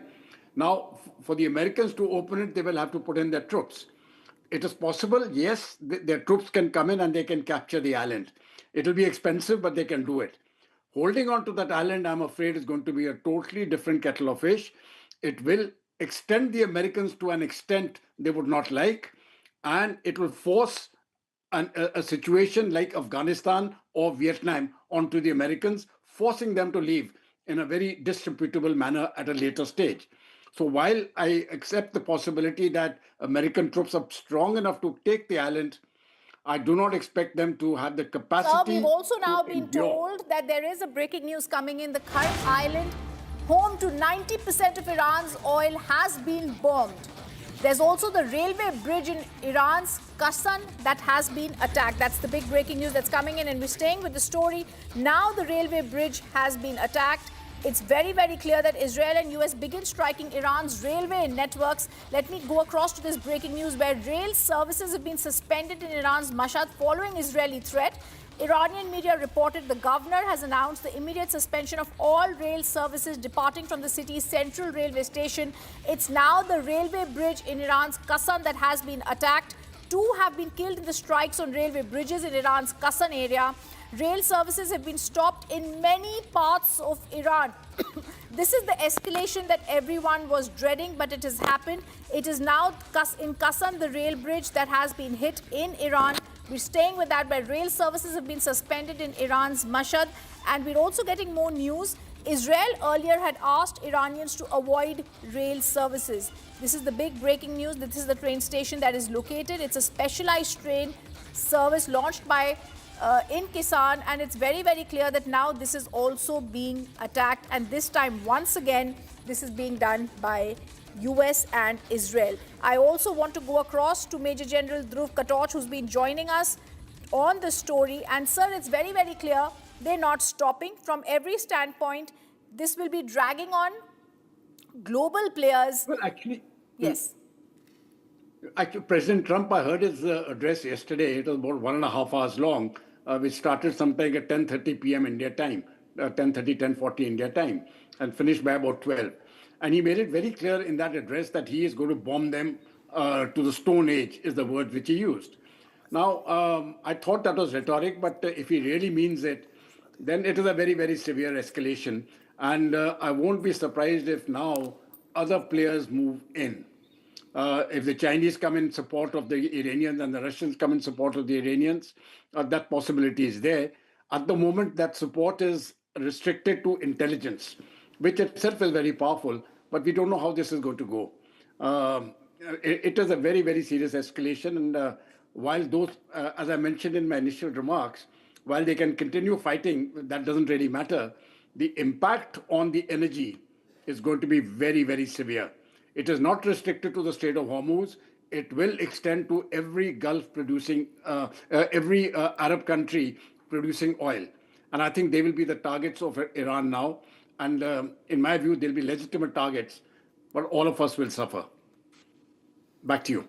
I agree. And then the question really is, how do you see this proceeding, sir? Do you see, like you said, none of us know what Donald Trump really has in his mind, but we are seeing the kind of escalation it's taken on today. There's a precautionary measure that is out to everyone in Iran not to be taking the scheduled trains. But this is also possibly going to be seen as the turning point in this West Asia war. Well, there's another way of looking at it. Possibly after doing it, Trump may actually announce a unilateral ceasefire and say that I have achieved my war objectives and get out. Now, should that happen, I think over a period of next a month or two, things may stabilize. But if that doesn't happen, I'm afraid the consequences can be quite unpredictable. And while it won't be good for especially countries like India and the other Asian countries, I don't think the results are going to be beneficial to the United States also. There is enough pressure on the prices are rising dramatically there, and they will only get worse. So the consequences for everybody is going to be bad. But for India, I think it's going to be for India and other developing countries, we are going to feel the impact of a war which is of no concern to us and in which we are not the party. And unfortunately, there is very little we can do to stop it at this moment, except getting all the global South and part of and the Western European countries on board and telling them to tell the President of the US to stop. I agree. Sir, I'd request you to stay with us. There's more breaking news now coming in. This is from the U.S. command. Now, the U.S. Navy fighter jets have taken off from USS Abraham Lincoln CVN-72 during Operation Epic Fury. We're getting you the more details about how this is going to be the escalation that we didn't want, but it's clearly coming. U.S. forces are continuing to conduct strikes against military targets inside of Iran. This has been released by the U.S. CENTCOM. U.S. Navy fighter jets have taken off from the USS Abraham Lincoln. This is very clear escalation, and the only question that now we really need to understand and ask is, what are going to be the larger implications, not only for US, Israel, Iran, but like we were asking Major General Dhruv Katoch, for the global South, for global powers, and for India.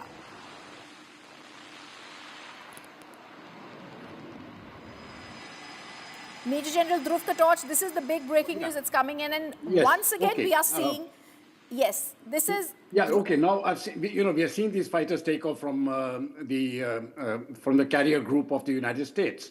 Now, this is not really of much of concern. They will be bombing certain targets, right? But as I mentioned earlier, the criticality is really energy.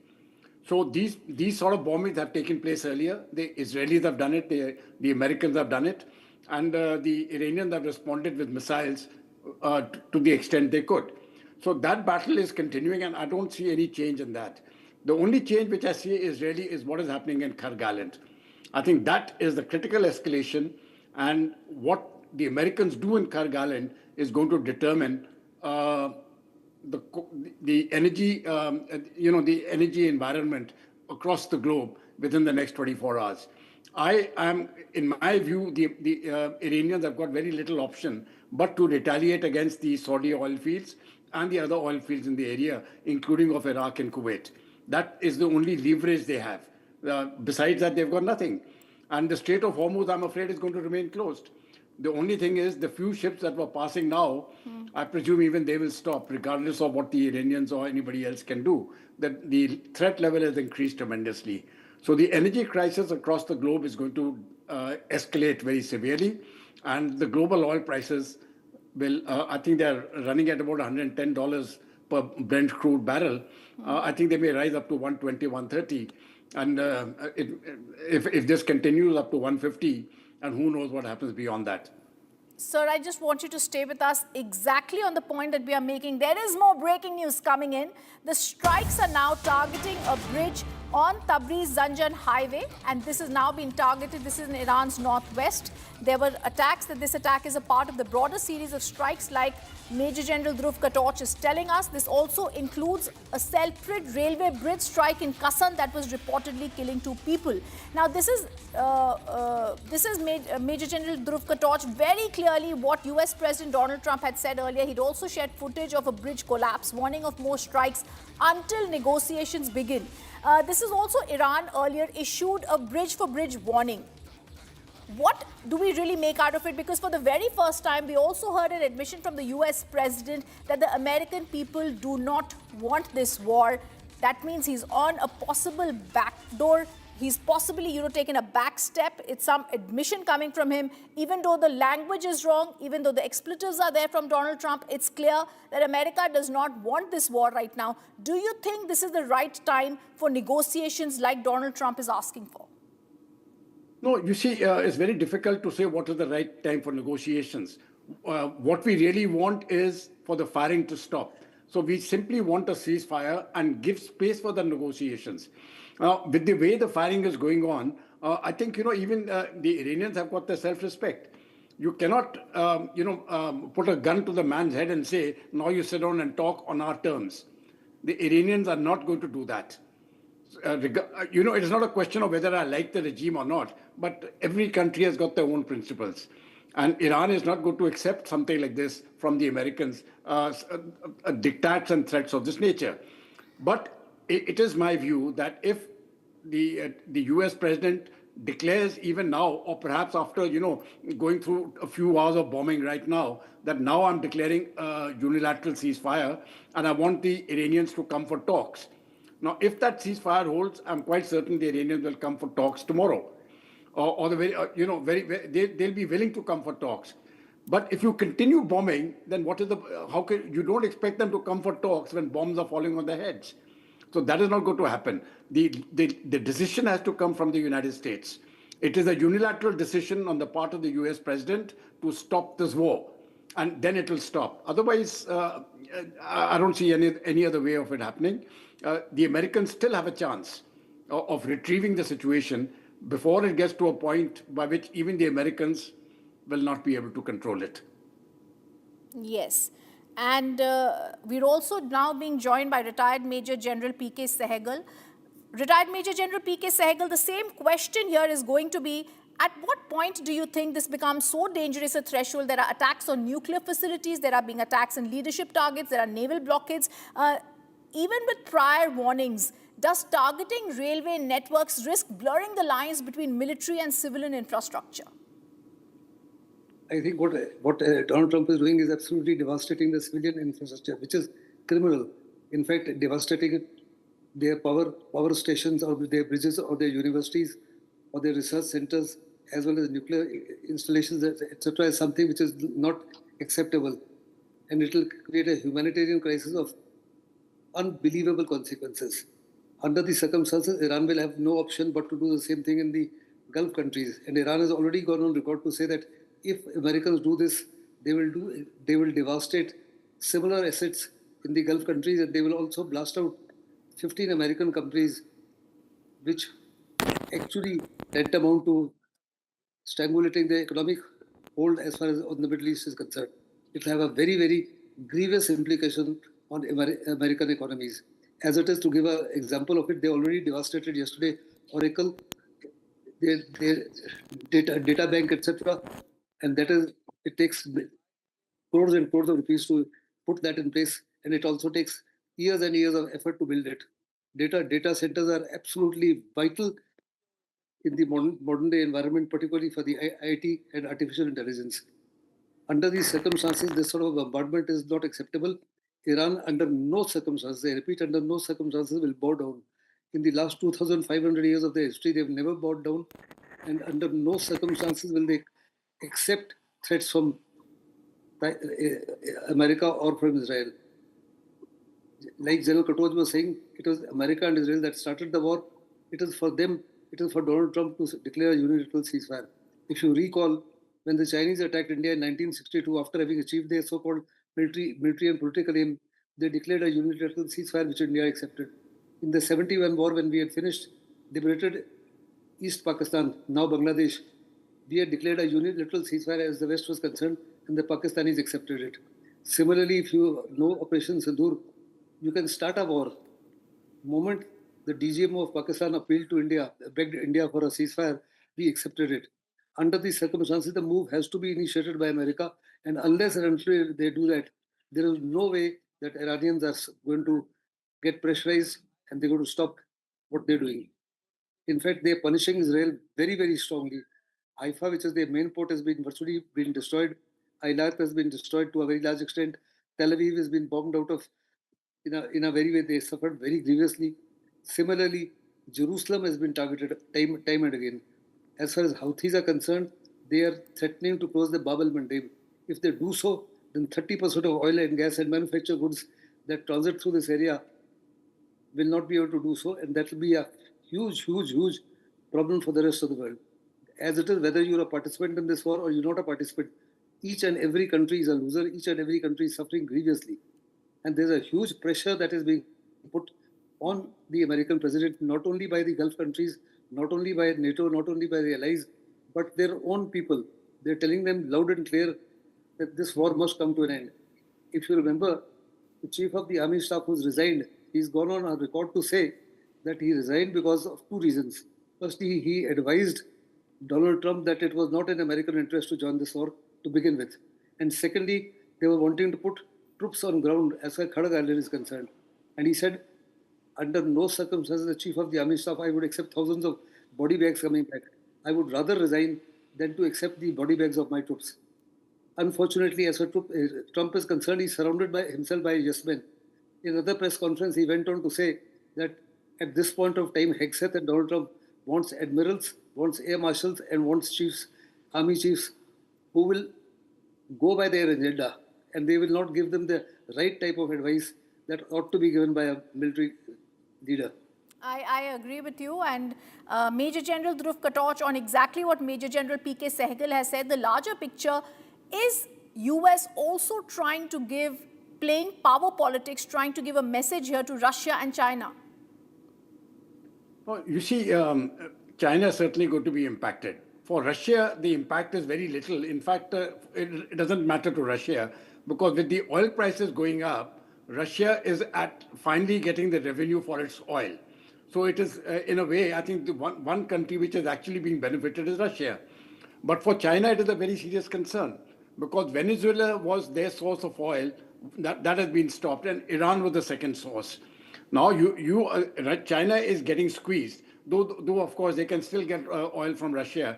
But this used to be the two primary sources which the Americans, I presume, they wanted to take over. So it is going to be a serious concern to the Chinese. But more importantly, when we are looking at the world this way, you cannot have unilateralism by which one country starts dictating to the rest of them, this is the way, it is my way or the highway. I totally agree with General Sehgal. He said it out very correctly. He's listed out the concerns very correctly, and I support that. The only way to stop the war is for President Trump to actually say he has achieved his objectives and stop. Otherwise, it is going to continue, and I don't think anybody is going to be the winner in this. It just depends on how badly people lose. Everybody is going to lose. The degree of losing or the degree of losses will be different to different people. For countries like India, we are going to be very seriously impacted, though we are not part of this war. I agree with you. I agree with you. There's one breaking news that's coming in, Major General Sehgal and Major General Dhruv Katoch. I'm just going to go across to that and back to you. There's more breaking news. Iran's Revolutionary Guards say if US crossed red lines, the response will be beyond the region. Iran is now warning of drastic response if US crosses the line. It is something very clear that Iran's Revolutionary Guards have said the response will go beyond the region. Going beyond the region clearly implies Major General Dhruv Katoch and Major General Sehgal that they will now be possibly targeting allies outside West Asia. They could also be a signal activation of Iran's global proxy networks rather than just regional groups. This is a clear escalation, a red line for Iran at this stage. It's direct US strikes targeting leadership or strategic infrastructure. How do we look at this, Major General Sehgal? First and foremost thing is they're very clearly indicating that they will now attack, along with Houthis, Bab el-Mandeb. The moment they attack Bab el-Mandeb, the crisis for the Western world as well as NATO, Europe, Asia, Global South will increase by an order of magnitude. It will be a devastation for manufactured goods as far as the trade is concerned. 10% of the world passes through Bab el-Mandeb, 20% oil and gas passes through this place, 45% of the world's fertilizer and urea comes from this area, 40 to 45% of world's helium, which is an absolute and important ingredient for semiconductor institutions. Semiconductor industry comes from here. India's drug manufacture, we are the largest drug manufacturer in the world as far as generic medicine is concerned. Again, 40 to 45% of our raw material comes here. If this is stopped, the medicine prices the world over will go overboard. Similarly, the plastic industry world over, 40 to 45% raw material comes from here. So imagine the consequences for the rest of the world are going to be extremely grim, and the pressure on Donald Trump would be immense. Also, I'm very certain that Iranians living all over the world, in terms of the proxies, will also be activated. Though Iran has got almost over 200,000 Iranians living in America, and they've gone on to tell them that under no circumstances should they assassinate Donald Trump, as Iran feels that Donald Trump is their biggest asset, because every second day he changes his viewpoint, and they feel that as long as he's there, the very fact that Iran has been able to withstand the world's attack by the world's strongest army and the world's most battle-tested and battle-proven army is in a sort of a victory for Iran. And it's an embarrassment of the ultimate variety as far as America is concerned. Back to you. All right. Thank you, Major General Sehgal, Major General Dhruv Katoch. Top focus today, not only in India, but across the world, what's going to happen with this escalation. I thank you both for joining us. Viewers, we're also going to go across to more news that's going to come in. Coming up after a short break, we're going to get you more details on elections in India, the 2026 verdict coming up. Amit Shah drives the BJP campaign in Assam by addressing three rallies, as today is last day for campaigning in the state.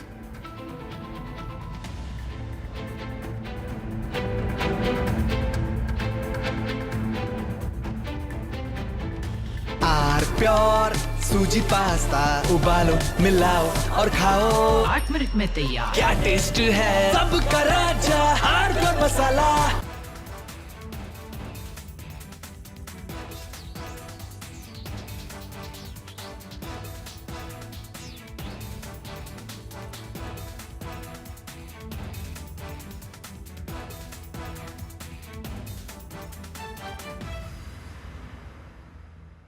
Three, 2, 1. Booster ignition. Artemis 2 now bound for the moon. Humanity's next great voyage begins.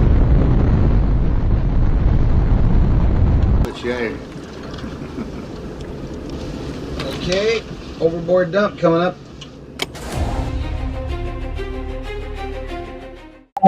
Actually, there is always a redundant chain of excretion systems available on the Artemis. Okay, it is not just the main chain, and it's a redundant chain is also available, and there is no way that the astronauts will be stuck because of the the excretion issues. And what they have reported now, even we were going through and seeing, it is something to do with the valve which is to operate for suction of the excretion, which looks to be needing attention. But the crew in Artemis, they are well trained to handle such type of situation. And also, in case if the main chain of the excretion system doesn't respond, there is always a way of redundant chain and the methodology for excretion. And I don't think it is a major issue, but I'm sure it will get sorted out. And of course, there is a redundant chain which can be conveniently operated. Good luck. Godspeed, Artemis 2. Let's go. And here we go.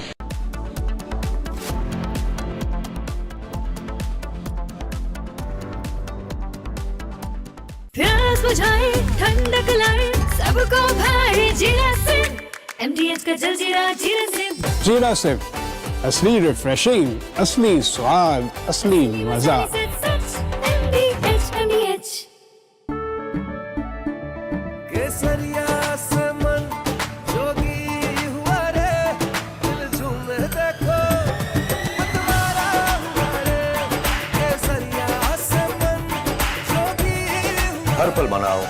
Kesari त्योहार विमल बोलो जुबान Kesari.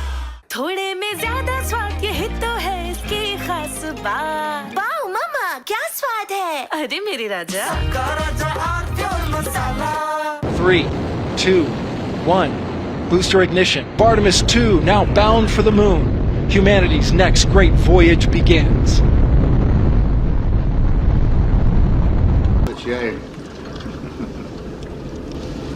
Okay, overboard dump coming up.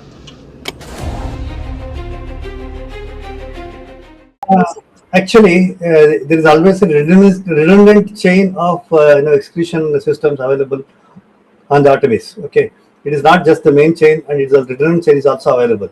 And there is no way that the astronauts will be stuck because of the the excretion issues. And what they have reported now, even we were going through and seeing, it is something to do with the valve which is to operate for section of the excretion, which looks to be needing attention.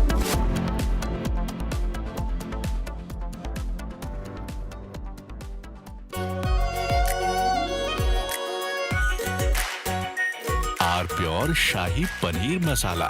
Delicious, healthy, every day.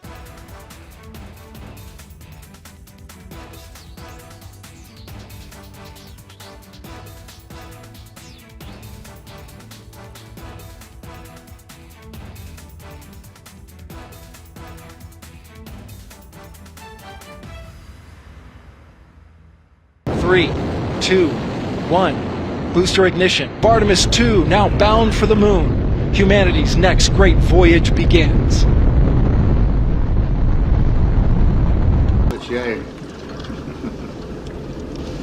Okay, overboard dump coming up.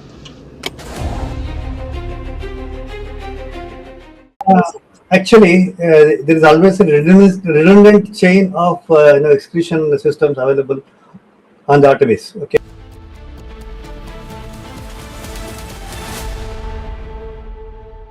चमकी चाट से क्या बना है? Sandwich लस्सी और छाछ और हर घूंट में चमकी चाट।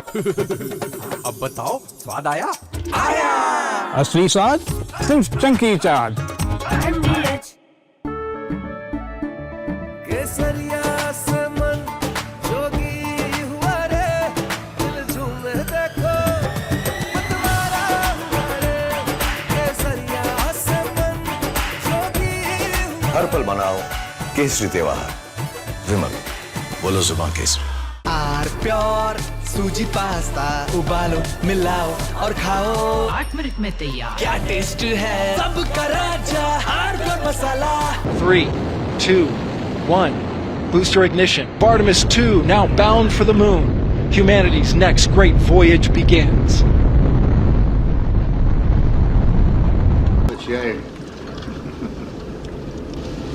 Okay, overboard dump coming up.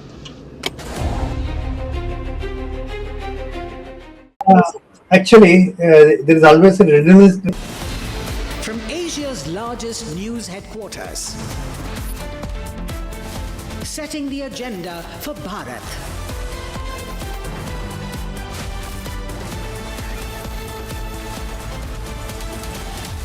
You're watching Republic.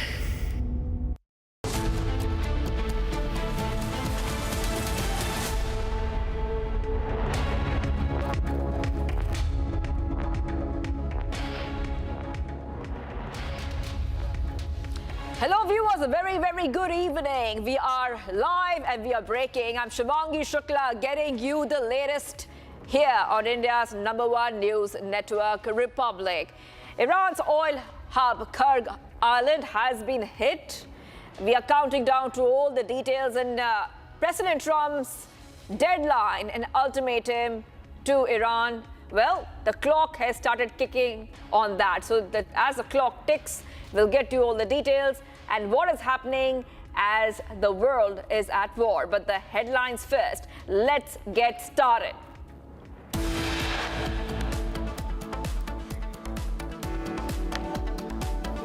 Himanta calls Pawan Khera's allegations against him and his family false and fabricated. Accuses Congress of distorting images using AI.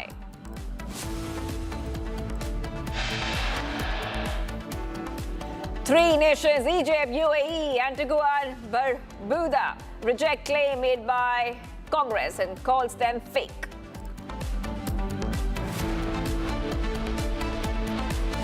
Assam police conduct searches at Pawan Khera's Delhi residence after Himanta Sarma's wife files FIR against him. Khera now not to be seen anywhere at home.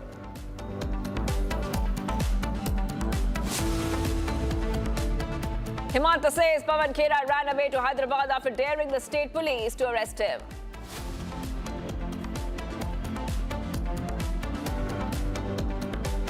Over 90 lakh voters deleted in West Bengal as EC releases final supplementary list.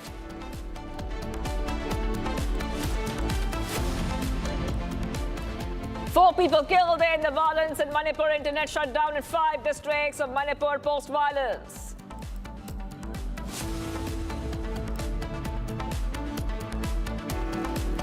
As Trump's deadline nears, Iran's Kurg Island home to 90% of Iran's oil targeted with several strikes.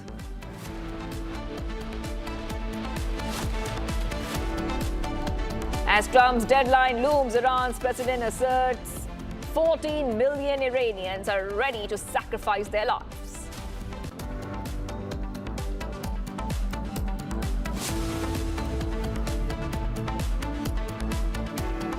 And viewers are getting you some fresh pictures coming in here. Airstrikes on a railway track in Karachi.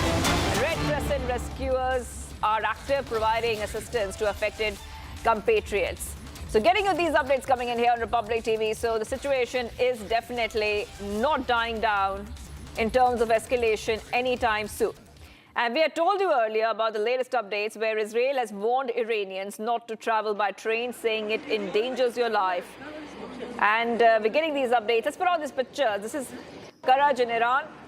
And we see that latest updates coming in here on Republic TV. Airstrikes are continuing on railway tracks in Karaj just after we saw that Israel has warned Iranians not to travel by train. So now we see multiple rail tracks are being targeted in Iran. Israel and US are beginning to strike Iran's railway networks, and they had already given a warning before they conducted those strikes. So we're getting these updates coming in here on Republic TV as multiple strikes continue.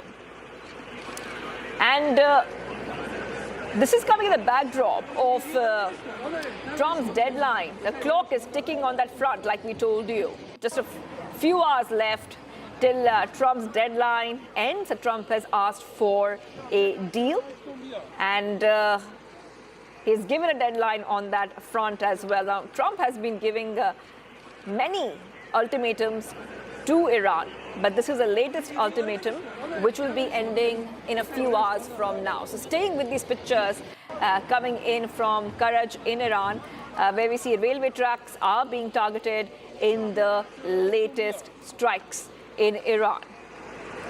This is coming after Israel had given a warning to Iranians to not to travel by train. So we're getting these updates coming in. Israel had threatened Iran's trains, railways, before Trump's deadline expires. And this is coming in the backdrop of Israeli military telling people in Iran not to use trains or go near any railway lines, indicating that it was about to strike civilian infrastructure. And this is very important to note here, that this is civilian infrastructure which is now being targeted by the latest strikes. Israel had given a warning on that front and asked Iranians not to travel by train. So, 2 killed in strike on the railway bridge in Iran's Kashan. Okay, let's get some more updates coming in. US military is conducting strikes on military targets. So that is also continuing. So let's go ahead and tell our viewers a little bit more about the latest updates coming in here on Republic TV. So we have these pictures. This is attack on Kashan's railway area. This is Kashan, Iran. And coming in the backdrop of Israel telling people in Iran not to travel by train. So they had warned that there will be strikes conducted on the civilian infrastructure. So now we have seen the escalation move to a different front now, However, there were allegations earlier that civilian infrastructure is being targeted, but these pictures clearly show that civilian infrastructure in Iran is now being targeted by the latest strike. So back-to-back updates coming in here. Okay, we'll be joined by our guests soon, so we'll go to our guests. Let's go to our guest, Group Captain Dr. MJ Vinod is joining us on the phone line. Thank you for joining us here, Group Captain, on Republic TV. And so the point I was trying to make here was that these are targeted strikes on civilian infrastructure. And Israel had warned the people of Iran that, yes, we could be targeting these areas, especially railway tracks. And they had asked Iranians not to travel by train. Now, 2 lives have been lost already, Group Captain. I just want you to come in here and decode for us, what do you think is going to happen next? In fact, I've been saying this for a while, and probably I've written about it as well. Main reason for targeting the train is actually not to target civilian infrastructure, but it is to target 3 things which is contributing to the war fighting effort of Iran. One, the Iran's missiles that are flying towards Israel. Not many people know is being launched by rail. So there are train bogies interspersed between civilian bogies, which looks like a civilian bogie, but actually is a missile launcher. And this is an old Russian technology, and with the help of Russia, they had it. Israelis know it. Americans know it. So whenever the missile needs to be fired, the train will stop.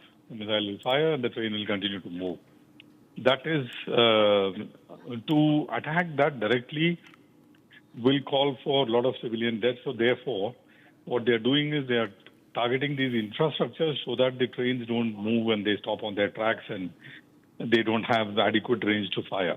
So they do something like shoot and scoot on the rail. And second is most of their weaponry that moves on the train. So it gets made somewhere else in the cave, and it moves out of the cave into the firing area in the dark night. And they use the train to take this to the firing locations and fire from there. Third is forces. The IRGC predominantly today uses trains because A, it is not getting targeted. B, it is they travel with amongst the civilians. And C, it is the fastest mode of travel to take anyone from A to B en masse. So 100, 200,000 soldiers can travel on a train. So this attack was coming. It was on the cards. It's just that it came much later than what I had anticipated. I thought in the initial stages of war itself, they would target these railway lines and, and stop these movement. But anyway, the military minds of Israel and yes. US have come together to target this particular, capability of Iran to basically dwindle their military capability. Yeah, over to you. Okay, Group Captain, I really want you to hold on for a second. The aviation expert joining us here. I really want to get to our viewers some of the breaking updates. They're getting some more reports coming in of US military conducting strikes on military targets on Kharg Island. So we had told you about this big development. This is a big development because US has issued a deadline to reopen the Strait of Hormuz or face wider infrastructure bombing. And there's still some time left for that deadline to end. So we still have a few hours to go till that deadline ends. However, US military confirms strikes on Kharg Island. Kharg Island is Iran's strategic oil hub. It's being targeted in multiple strikes. And this is coming just before the deadline set by US President Trump to open the Strait of Hormuz. So there is a deadline, and the clock is ticking, by the way, towards that deadline. Iran, by the way, has said that they will continue fighting. They will continue fighting. So earlier we saw that now we see earlier that oil terminals were being avoided, but now we see a strategic oil hub being targeted. So oil infrastructure is being directly targeted. Let's go to Group Captain, who's joining us back. Group Captain Vinod, like we were discussing a short while back, we see that some hours are still left. It's not like the deadline is not too far away. We still have a couple of hours left. Why is Karg Island being targeted right now? Because few hours are still left for the deadline to end. Yeah, but it is not at the deadline that they would strike, isn't it? Because at the deadline, the operations will start. So these operations that we are today talking about are the softening up operations so that Karg Island is taken over. Whether they'll succeed or not, no one knows. How many body bags will get filled, no one knows. But unless Karg Island is taken, Hormuz cannot be opened. So that is the bottom line. So when Trump, gave that 48 hours deadline, he knew what to do because his military people have already told him what to do, isn't it? So it is just a playbook getting executed as we speak because the main attack is yet to come. Yes. Group Captain, you said that the main attack is yet to come. So what do you think the main attack is? Where will they strike? Boots on the ground. I've been saying this for a while. Without the boots on the ground, you cannot take over Karg Island. As simple as that.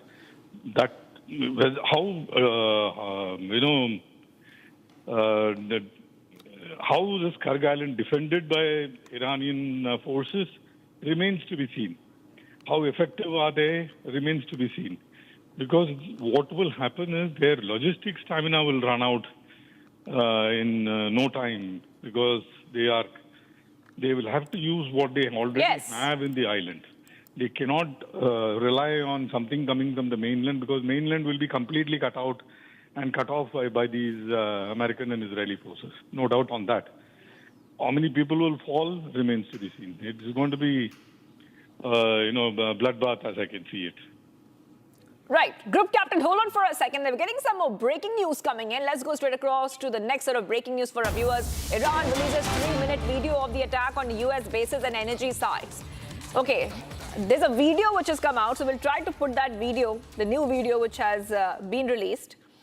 This is a video which has been released by Iran. So the couple of videos which have been released by Iran. So Iran has released 3-minute video on the attacks on U.S. bases and energy sites.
Breaking news coming in. Israel Air Force completed a wave of extensive strikes a short while ago, targeting dozens of infrastructures across Iran.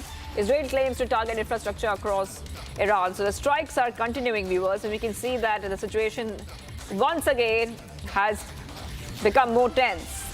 in the last few hours. Israel is striking railway infrastructure in Iran.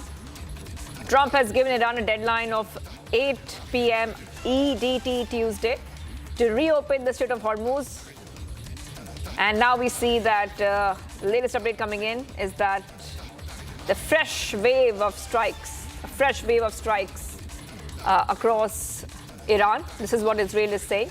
Kharg Island, which is the terminal for much of Iran's oil exports in the Gulf, has also been hit by several strikes. So simultaneous developments that we're tracking here on Republic TV. Just going back to the deadline, Trump had earlier said that he will take Iran back to the Stone Ages a few days ago, and once again has threatened to take out Iran in one night if it fails to make a deal before the deadline he set for Tehran to reopen the Strait of Hormuz, which is a critical global supply route. Group Captain DK Pandey is joining us. Thank you for joining us here, Group Captain. So, Trump's deadline for the deal is one that includes free flow of energy through the Gulf. So, free flow of energy through the Gulf. But from what we see and Iran's stance, it doesn't look like Iran is backing down anytime soon, is it? That's true, ma'am. The way things are going on, both are determined and rather adamant.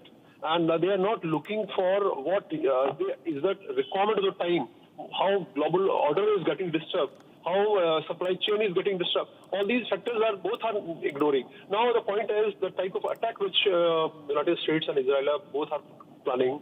What is the objective? Are they going to achieve their objective, what they have set?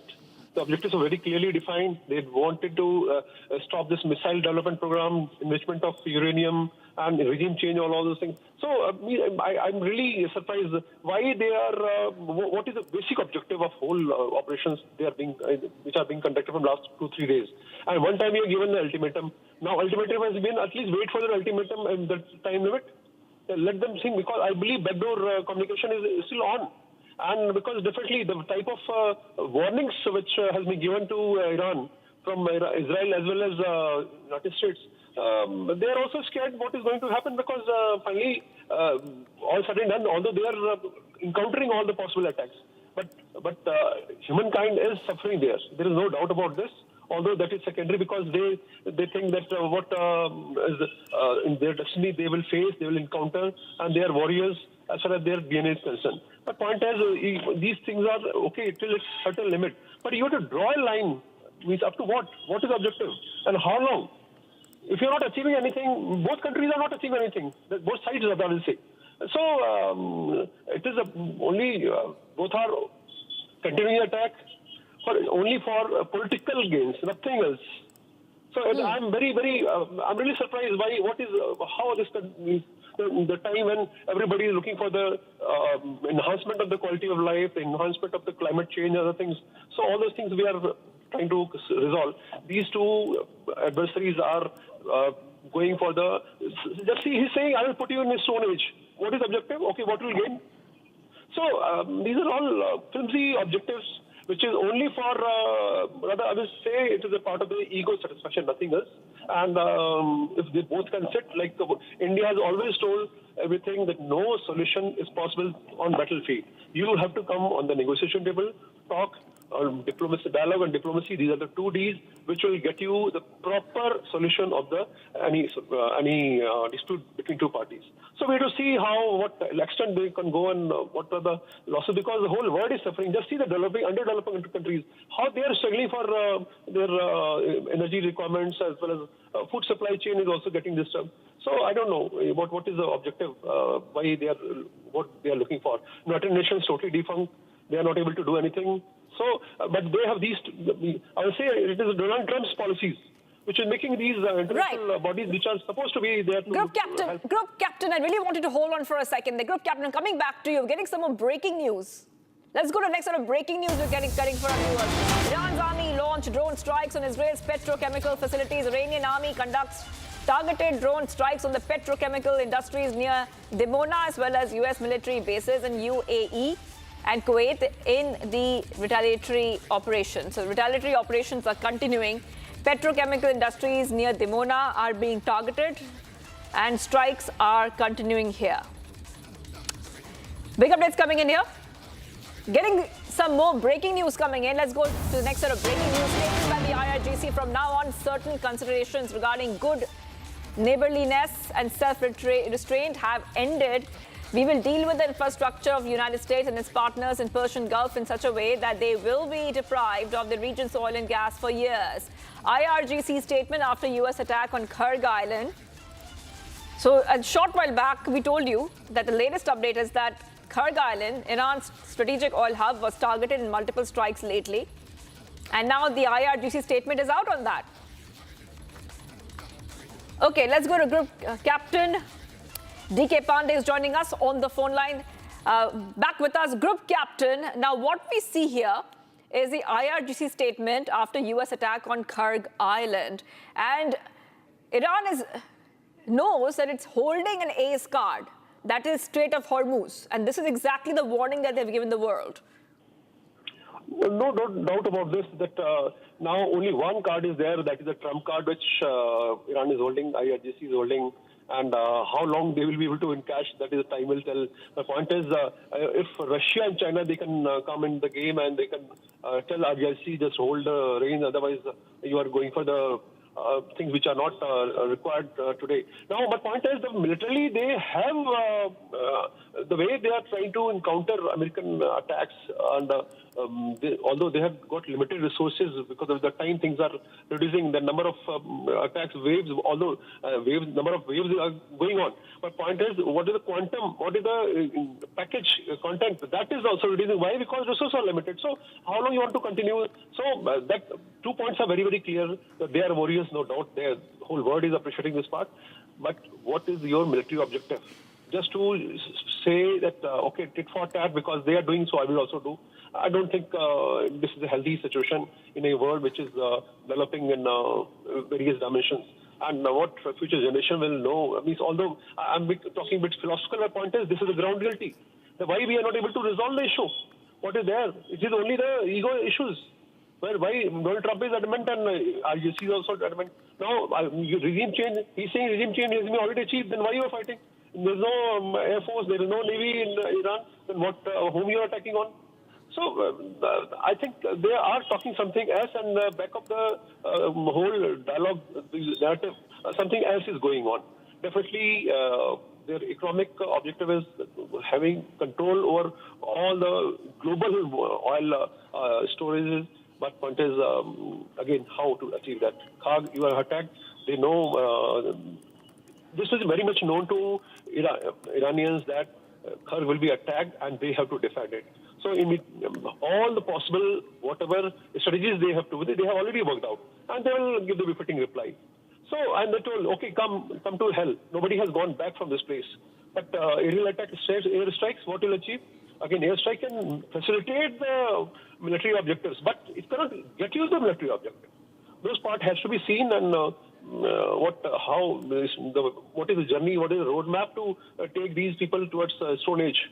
I think time will tell. We have to see how the whole world is going to handle it, because things are not good if they continue to conduct their operations the way they are conducting. I think economically everybody is going to try. Yes, I'm getting some more breaking news coming in, Group Captain. I want to tell our viewers a little bit more about what we are getting in for our viewers. We're getting some breaking news coming in. Peace plan being pushed by Pakistan, rejected by Iran and the US. The peace plan pushed by Pakistan has been rejected by Iran and the US. Also, giving you a bit of a context, because Iran's ambassador to Pakistan had said that efforts to end the war were approaching a critical stage. However, it looks like there is no resolution on that front. So back-to-back updates coming in here. Let's go to Air Marshal Sanjeev Kapoor, who's joining us live. Thank you for joining us, Air Marshal. I want to bring you in here. Now, Pakistan said that there's a critical stage which has been reached to end this war, but nothing has really happened because both the US and Iran have rejected any kind of peace plan which was put forward and what Pakistan tried to negotiate? See, the negotiations are on, and it's a mediation of 4 to 5 countries, primarily Muslim countries, Turkey, Egypt, and Pakistan thrown in. The back-end working, which the Qatar and the UAE government, because there is internal dynamics now in GCC countries too, after the Iranian strikes. So there is absolute lack of trust now amongst the GCC nations on how much leverage is to be given to the Iranians in this context. Because most of the businesses, their data centers, their defense establishments, their tourism and investments have taken a nose down. Also, with the oil spiking up and the global consumption reducing, it has hit their bottom line quite a big way. So Pakistan thought this is an opportunity for them to somehow leverage this situation and act as a mediator on behalf of United States to grow its power in the region. But knowing Pakistan and knowing what the vested interest they have in every meeting, I'm sure there would be other reasons too, but the Iranians have not taken their options. So that is my take on this issue. All right. Thank you for joining us there, Air Marshal Sanjeev Kapoor. I'm getting some more updates coming in, so we'll try to go across to next set of breaking updates that we're getting for our viewers. Kyrgyz Island has been attacked. The peace plan being pushed by Pakistan has been rejected by Iran and United States.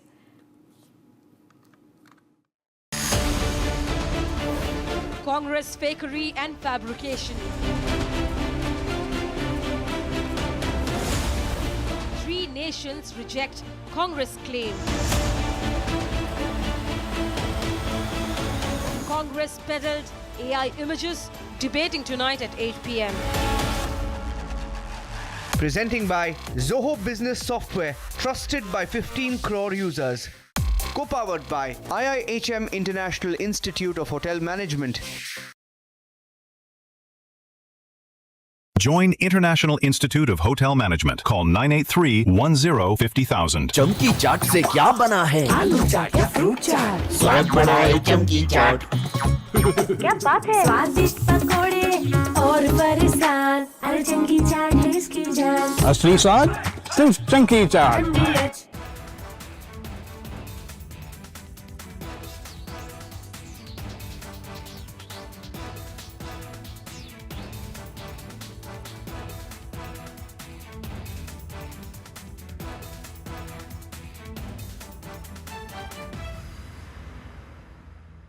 थोड़े में ज्यादा स्वाद यही तो है इसकी खास बात. वाओ मामा क्या स्वाद है? अरे मेरे राजा. 3, 2, 1. Booster ignition. Bartimus 2 now bound for the moon. Humanity's next great voyage begins.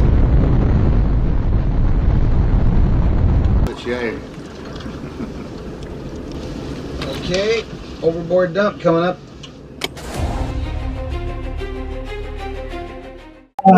Actually, there is always a redundant chain of excretion systems available on the Artemis. Okay, it is not just the main chain, and it's a redundant chain is also available.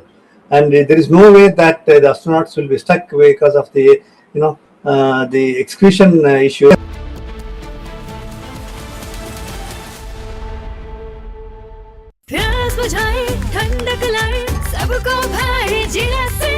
MDH का जलजीरा जीरा SIP. जीरा SIP. असली refreshing, असली स्वाद, असली मजा. MDH. केसरिया से मन जोगी हुआ रे. दिल झूमे देखो मतवारा हुआ रे.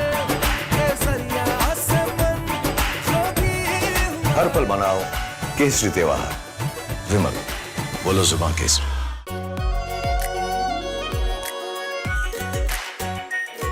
Pure Shahi Paneer Masala.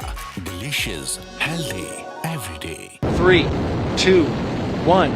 Booster ignition. Bartimus 2 now bound for the moon. Humanity's next great voyage begins.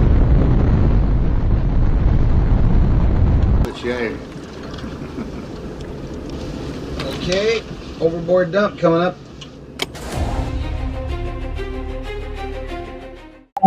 Actually, there is always a redundant chain of excretion systems available on the waterways. Okay, it is not just the main chain, and it's a redundant chain is also available.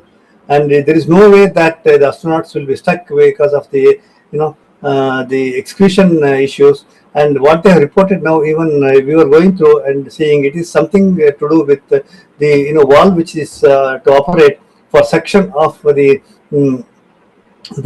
excretion, which looks to be needing attention. But the crew in Artemis, they are well trained to handle such type of situation. And also, in case if the main chain of the excretion system doesn't respond, there is always a way of redundant chain and the methodology for excretion. And I don't think it is a major issue, but I'm sure it will get sorted out. And of course, there is a redundant chain which can be conveniently operated. Good luck. Godspeed, Artemis 2. Let's go. And here we go. 10, 9, 8, 7. RS-25 engines lit. 4, 3, 2, 1.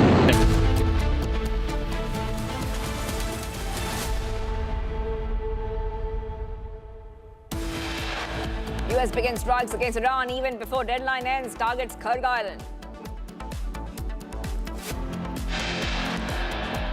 As Trump's deadline looms, Iran's president asserts 14 million Iranians ready to sacrifice lives.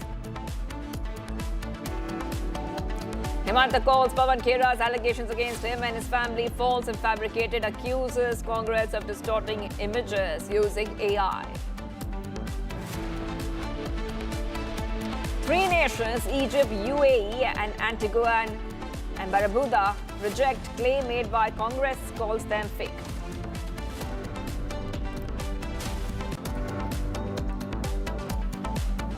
Assam police conduct searches at Pawan Khera's Delhi residence after Himanta Sarma's wife files FIR against him. Khera now not to be seen at home.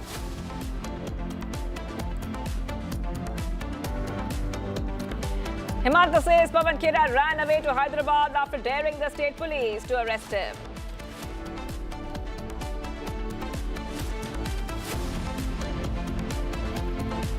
Four people killed in the violence in Manipur. Internet shut down in 5 districts in Manipur post-violence.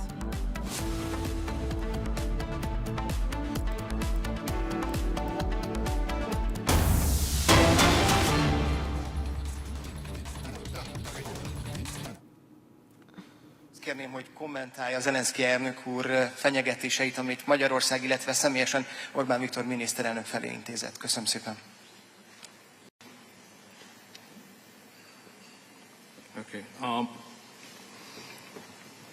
Beszéltünk az orosz-ukrán háborúról, ami egy fájdalmas téma. Végül is 2 keresztény ország háborújáról beszélünk.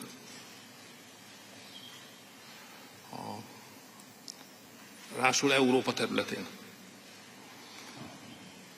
Tehát ez a 2 mondat, ez megadja ennek a háborúnak a komolyságát. És én mindig is... We'll try to go across with the address. J.D. Vance will be speaking very soon in Hungary.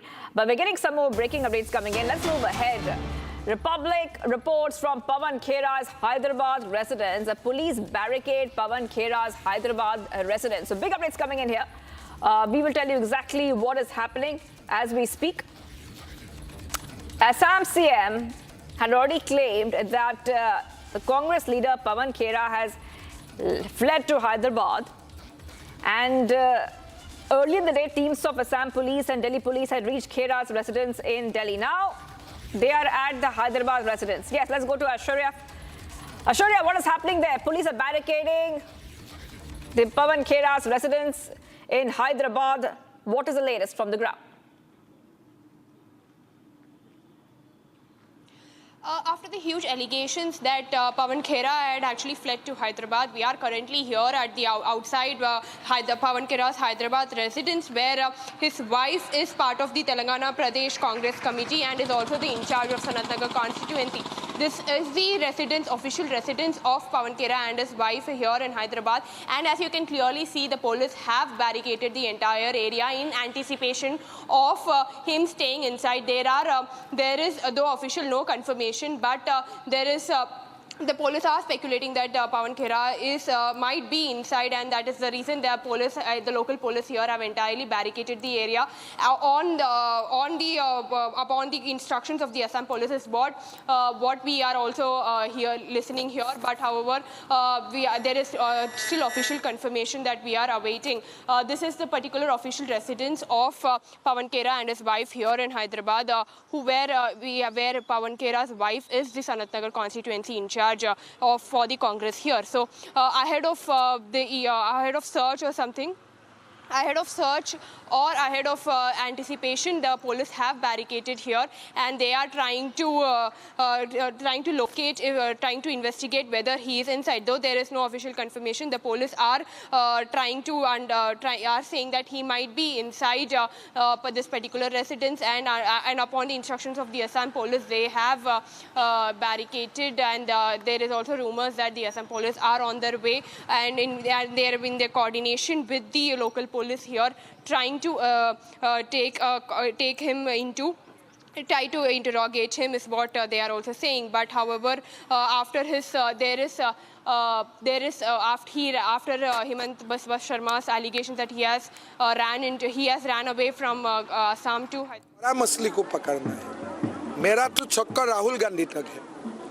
जरूर ये कागज पवन खेरा को हो सकता है राहुल गांधी ने दिया होगा. हमें तो वहां तक जाना है. कहाँ ये बच्चा लोगों का पीछे समय बर्बाद करना.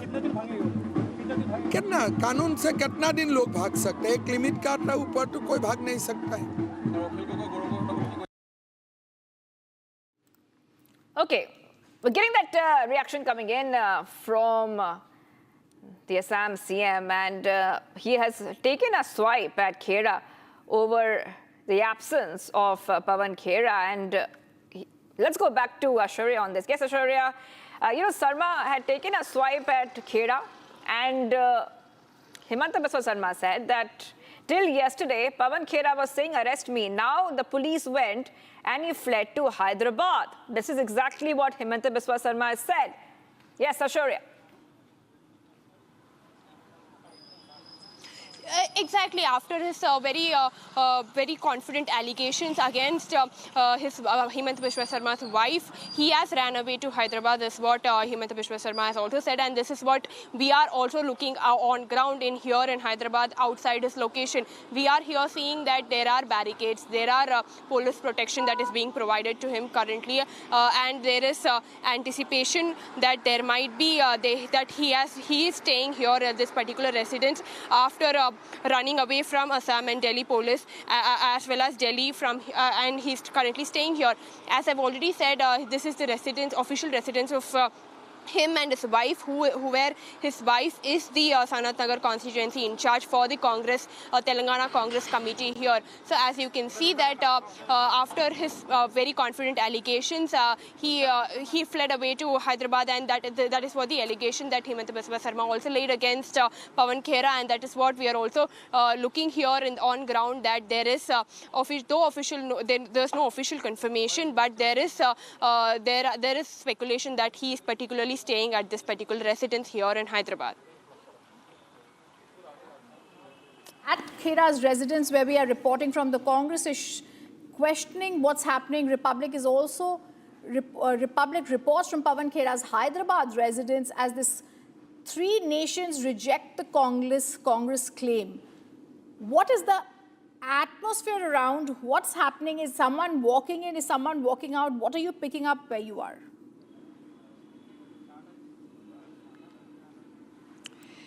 Currently, there's only heavy security that is being provided outside this residence, and there have been barricaded, and there is, though officially, nobody entering in or entering out because of the heavy police protection that they have is being currently provided.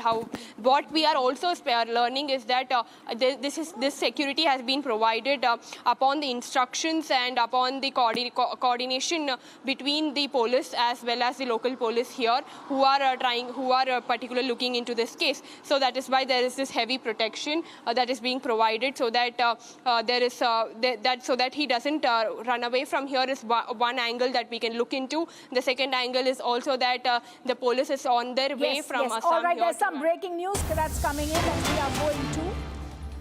Donald Trump has now written, "A whole civilization will die tonight, never to be brought back again."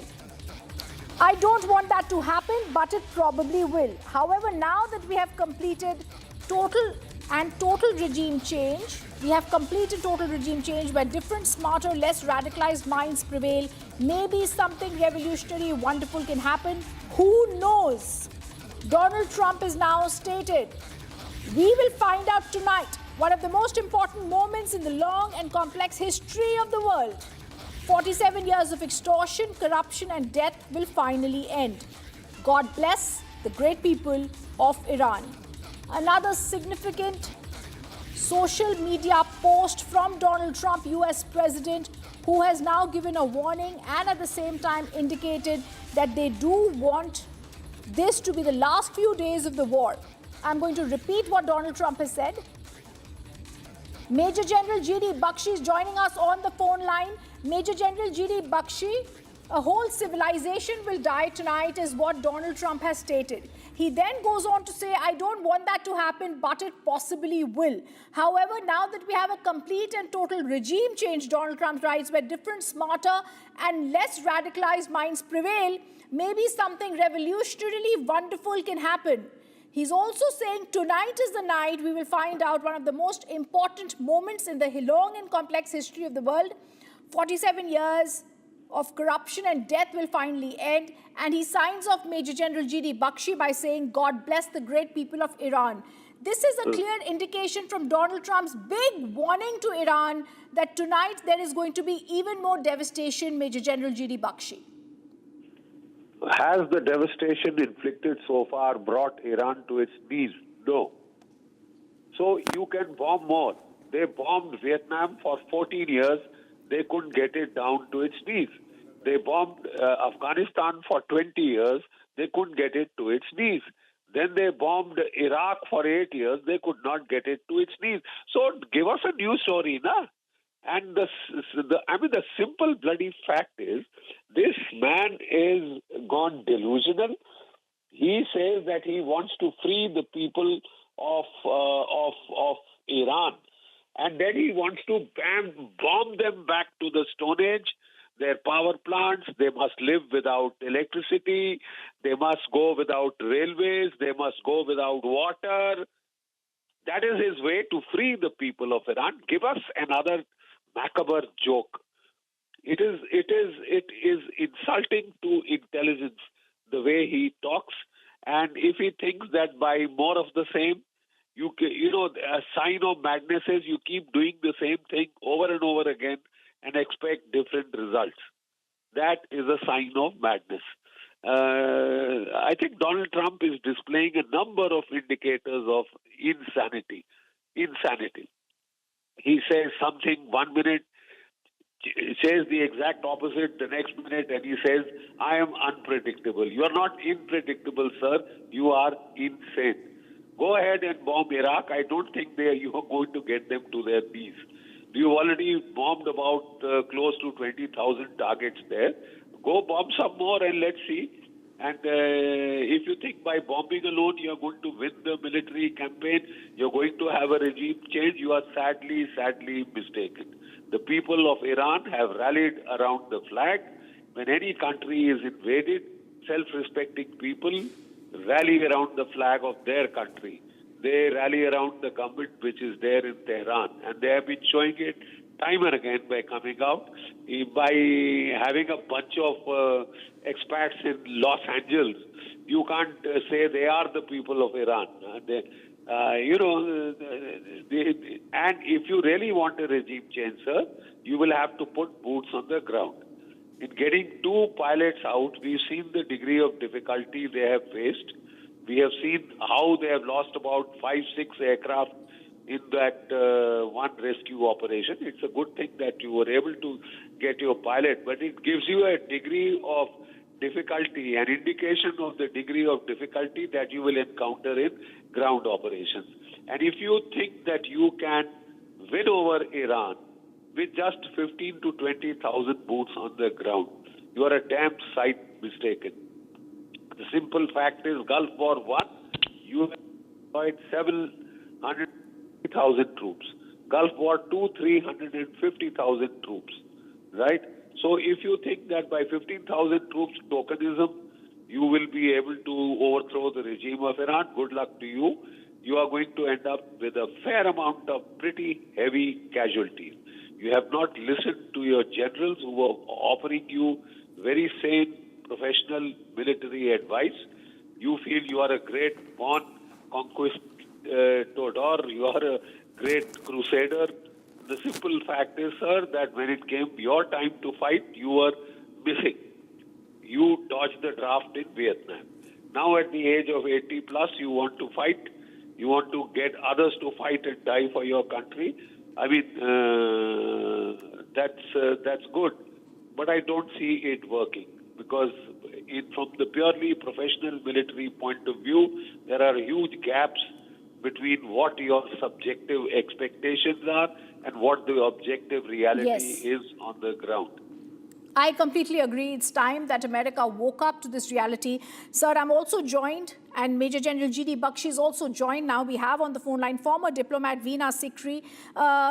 How are you looking at these words and utterances by Donald Trump? He's been speaking again and again. He's very aware of what he's saying. Is this a larger message of power play to other global powers like China and Russia also? Ms. Sikri, or is this really only about him and his ego trying to say there's a regime change in Iran? Well, you know, he is wanting to show a victory in Iran. But what is really worrying me that this kind of a statement saying that Iran will go back to the Stone Age, it will finish off tonight. Is he contemplating a nuclear tactical missile? This is the only worry that I have, because otherwise the attacks on Kharg Island have already begun, and they have already tried their best to finish off the facilities at Kharg Island, which shows that he's trying to get control of the Straits of Hormuz. But, you know, this kind of a desperate tweet, is it something that is going to try one major attack on Iran, which could only be a nuclear tactical missile if he's thinking of finishing off Iran in one go? Because otherwise Iran had been able to retaliate and repel any of the other attacks, and Iran itself has been attacking Saudi Arabia and Israel and other Gulf countries all these days. It is a very critical moment. The President of the USA is determined to show a victory for himself in Iran. And I really hope that the other countries and the situation within America, where we have seen that even the army chief had to be changed recently because there was opposition to boots on the ground, whether this will act as a controlling factor on President Trump and prevent him from taking any drastic step like this. Yes. All right. Thank you for that analysis, ma'am. I'm also going to go across. We're getting more breaking news. This time it's from Budapest, where J.D. Vance, U.S. Vice President, is present. The situation in Iran is going to continue to be very, very bad, and frankly, it will probably get worse. And so what the president has asked his entire team to do, particularly Steve Witkoff and Jared Kushner, is to figure out what are the contours of a potential deal. What are they willing to do? Because militarily, it frankly doesn't matter one way or the other to us. It's fundamentally a question of what does this look like afterwards, and that has been what the negotiations have been focused on. And the president's also been very clear that while the Iranians are trying to exact as much economic cost through the Straits of Hormuz, the United States has the ability to extract much greater economic costs on Iran than Iran has on an ability to extract costs on us or on our friends in the world. So I hope that they're smart. The president has set a deadline for about 12 hours from now in the United States. We're going to find out, but there's going to be a lot of negotiation between now and then, and I'm hopeful that it gets to a good resolution. You know, the second question you asked about, you know, is God on our side? Is God on, you know, whose side? I think my attitude towards military conflict has always been to pray that we're on God's side. And my own view is that we're doing this for the right reasons. We're doing this because we don't want a regime that has committed acts of terrorism to have it the world's most dangerous weapon, because that would mean a lot of innocent people dead. I certainly hope that God agrees with the decision that Iran shouldn't have a nuclear weapon, but I'll keep praying about it. And if he gives me a good answer, you'll be the first to know, Natalie. Next question. Let's see. I think we have Reuters and AP. Let's do Reuters. Okay, good. I checked my earpiece to see if somebody in my staff would tell me who I should call on, but nobody answered. This is just Hungarian, so go ahead. Thank you, Mr. Vice President. This is Sumera Pamuk from Reuters. I have a couple of questions. I do think you have to read that text because we have reporting that the United States is striking some targets in Karg Island. You did say that the military objectives of this war have been achieved. So could you help us understand why the president is still threatening to attack every bridge and every power plant in Iran? You also said that this will wrap up soon, but yesterday in his press conference, when he was asked about a timeline, he did not give a specific timeline, and he had said 4 to 6 weeks, and we're now in week 6. Do you have a specific timeline? Excuse me, these are spontaneous questions. That's a lot of questions. Okay, I'll stop. I mean, the Hungary question is this. If Prime Minister Orban loses, does the United States commit to working with the new leader? Will you have a golden age relationship with the new leader? Thank you so much. Well, of course, we're going to work with whoever wins the Hungarian election because we love the people of Hungary and it's an important relationship. But Viktor Orban is going to win the next election in Hungary, so I feel very confident about that and about our continued positive relationship. Victor, is that right? That's the plan. Okay, all right. So you asked about Karg Island.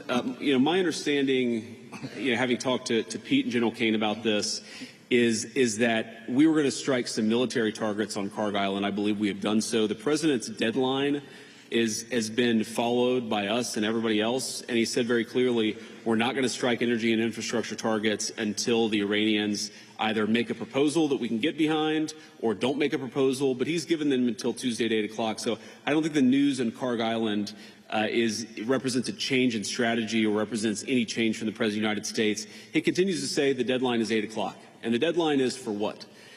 Fundamentally, what Iran is trying to do, because they've been defeated militarily, is they're trying to extract as much economic pain on the world as possible. And the President of the United States is a man who recognizes leverage, that if the Iranians want to exact a certain amount of pain, the United States has the ability to exact much, much greater pain. The President doesn't want to do that.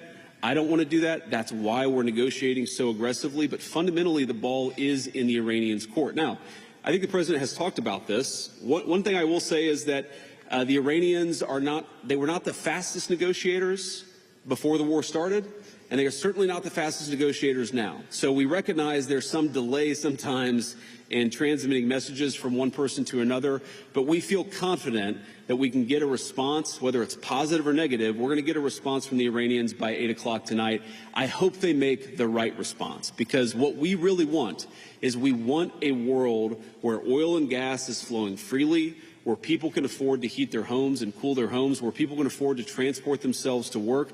That's not going to happen if the Iranians are engaged in acts of economic terrorism. So they've got to know we've got tools in our toolkit that we so far haven't decided to use. The President of the United States can decide to use them, and he will decide to use them if the Iranians don't change their course of conduct. I think that's it. Mr. Vice President, miniszterelnök úr, köszönöm szépen. Sajtótájékoztatónk véget ért. Köszönjük szépen, hogy itt voltak a mai napon velünk, viszontlátásra. Thank you all. Thanks, Victor. Thank you.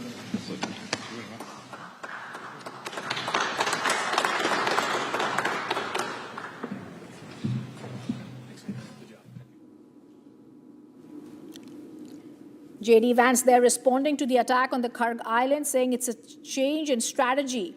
He's also hitting out at a lot of negotiations on the next few hours, saying hectic negotiations before deadline ends. And also coming up, we get you more details. Coming up after a short break, we stay with this as Trump's deadline looms. JD Vance hints at a lot of negotiations in the next few hours.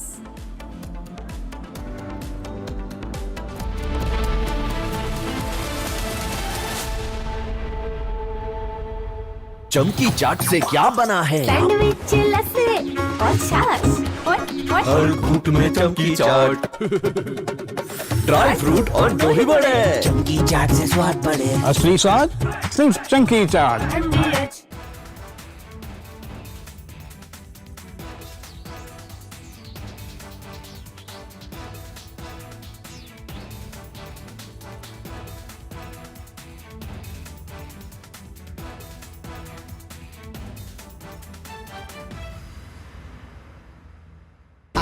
Pure सूजी pasta उबालो, मिलाओ और खाओ। 8 minute में तैयार। क्या test है, सबका राजा hardcore masala. 3, 2, 1. Booster ignition. Artemis 2 now bound for the moon. Humanity's next great voyage begins.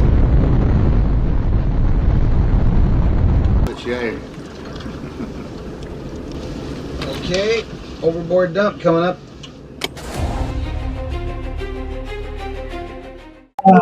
Actually, there is always a redundant chain of excretion systems available on the Artemis. Okay, it is not just the main chain, and it's a redundant chain is also available.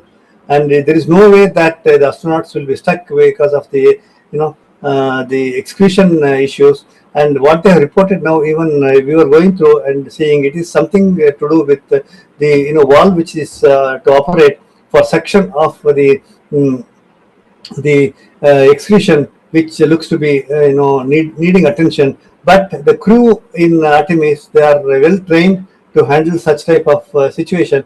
And also, in case if the main chain of the excretion system doesn't respond, there is always a way of redundant chain and the methodology for excretion. And I don't think this is a major issue, but I'm sure it will get sorted out. And of course, there is a redundant chain which can be conveniently operated. Good luck. Godspeed, Artemis 2. Let's go. And here we go. 10, 9, 8, 7.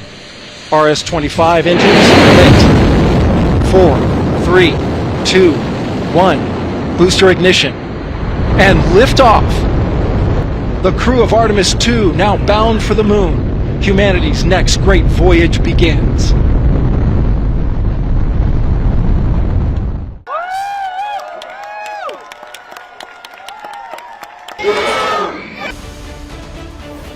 Congress fakery and fabrication. 3 nations reject Congress claim.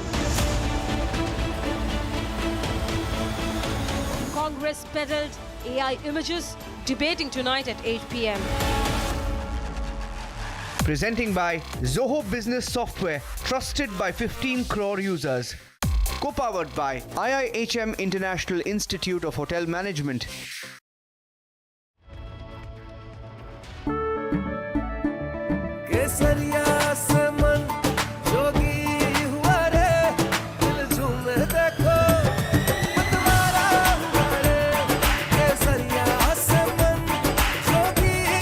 हर पल मनाओ केसरी त्योहार।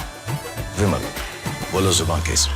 थोड़े में ज्यादा स्वाद, यही तो है इसकी खास बात। वाओ मामा, क्या स्वाद है? अरे मेरे राजा। 3, 2, 1. Booster ignition. Artemis 2 now bound for the moon. Humanity's next great voyage begins.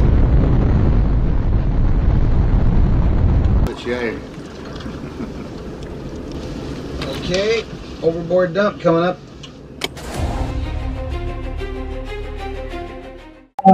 Actually, there is always a redundant chain of excretion systems available on the Artemis. Okay, it is not just the main chain, and it's a redundant chain is also available. and there is no way that the astronauts will be stuck because of the the excretion issues. And what they have reported now, even we were going through and seeing, it is something to do with the Iran prepares for the final battle.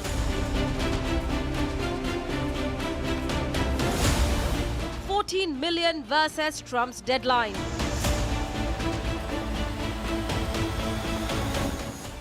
The regime change that wasn't. Debating tonight at 9 p.m.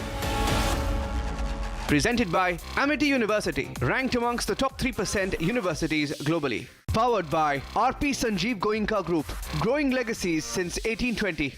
Co-powered by Muthoot Finance Gold Loan, Sona Kya Nahi Kar Sakta. TVS iQube, India's favorite family EV.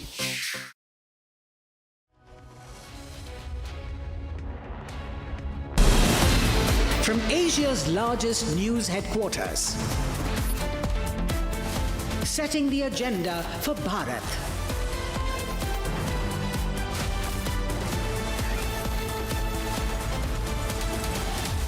You're watching Republic.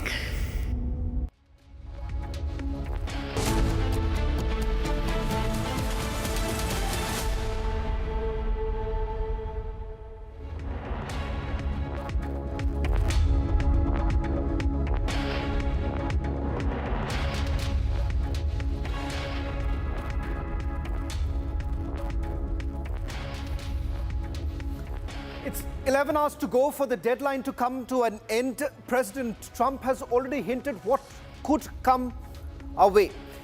Will it be the end of a civilization as President Trump threatens, or as the Iranians have been saying, 14 million are willing to fight the Americans? The deadline is now coming to an end. But President Trump, on the one hand, continues with his threatening messages. On the other, his deputy, the vice president, has said that there could be negotiations. All this and much more, but first let me take you through the headlines we're tracking at this hour. Well, in fact, we're straight going to some breaking news now coming in. President Trump has now once again threatened, saying that a whole civilization will die tonight. 11 hours to go. Perhaps this is the end game now, the final assault, as many are now putting it across, with very little options available before the Americans. It now seems that there has been a massive escalation on the ground. In fact, we're going to take you through some of the latest images now coming in from Iran in a short while from now, where railway lines, railway bridges have once been targeted. It seems that southern Iran has been targeted once again by the Israelis and Americans. On the other hand, there has also been yet another escalation from the Iranian side, with the 97th wave of strikes being carried out. Gulf countries yet again being targeted by the Iranians. Saudi Arabia being the latest country that has been hit. Their petrochemical factory has been hit by the Iranians. On your screens right now, President Trump now says that we will find out tonight one of the most important moments in the long and complex history of the world. 47 years of extortion. That's what President Trump calls extortion, corruption and death will finally end. Now, is this an indication of what Secretary of War Pete Hegseth has been saying, that perhaps this would be the largest volume of attacks that would be carried out in Iran, left with absolutely very little options available before the Americans right now? It seems that the US armed forces have now been mobilized for what is being called as the final assault as far as this war is concerned. This comes after a 48-hour deadline that was basically given by the Americans. Now, what is this deadline all about? In fact, the condition that has been put by the Americans is that the Strait of Hormuz, which is essentially controlling about over 20 to 25% of the world's oil flow, has been completely blocked by the Iranians. President Trump has now threatened that Iranians should open up the Strait of Hormuz, or he's going to continue with the bombings. Now, this time, what is being seen as yet another threat coming in from President Trump. Not the first time since the war has begun. At least multiple times President Trump has made several such deadlines, never to follow those deadlines. But it now seems that just to up the ante, you have President Trump putting a message just before the deadline is supposed to end.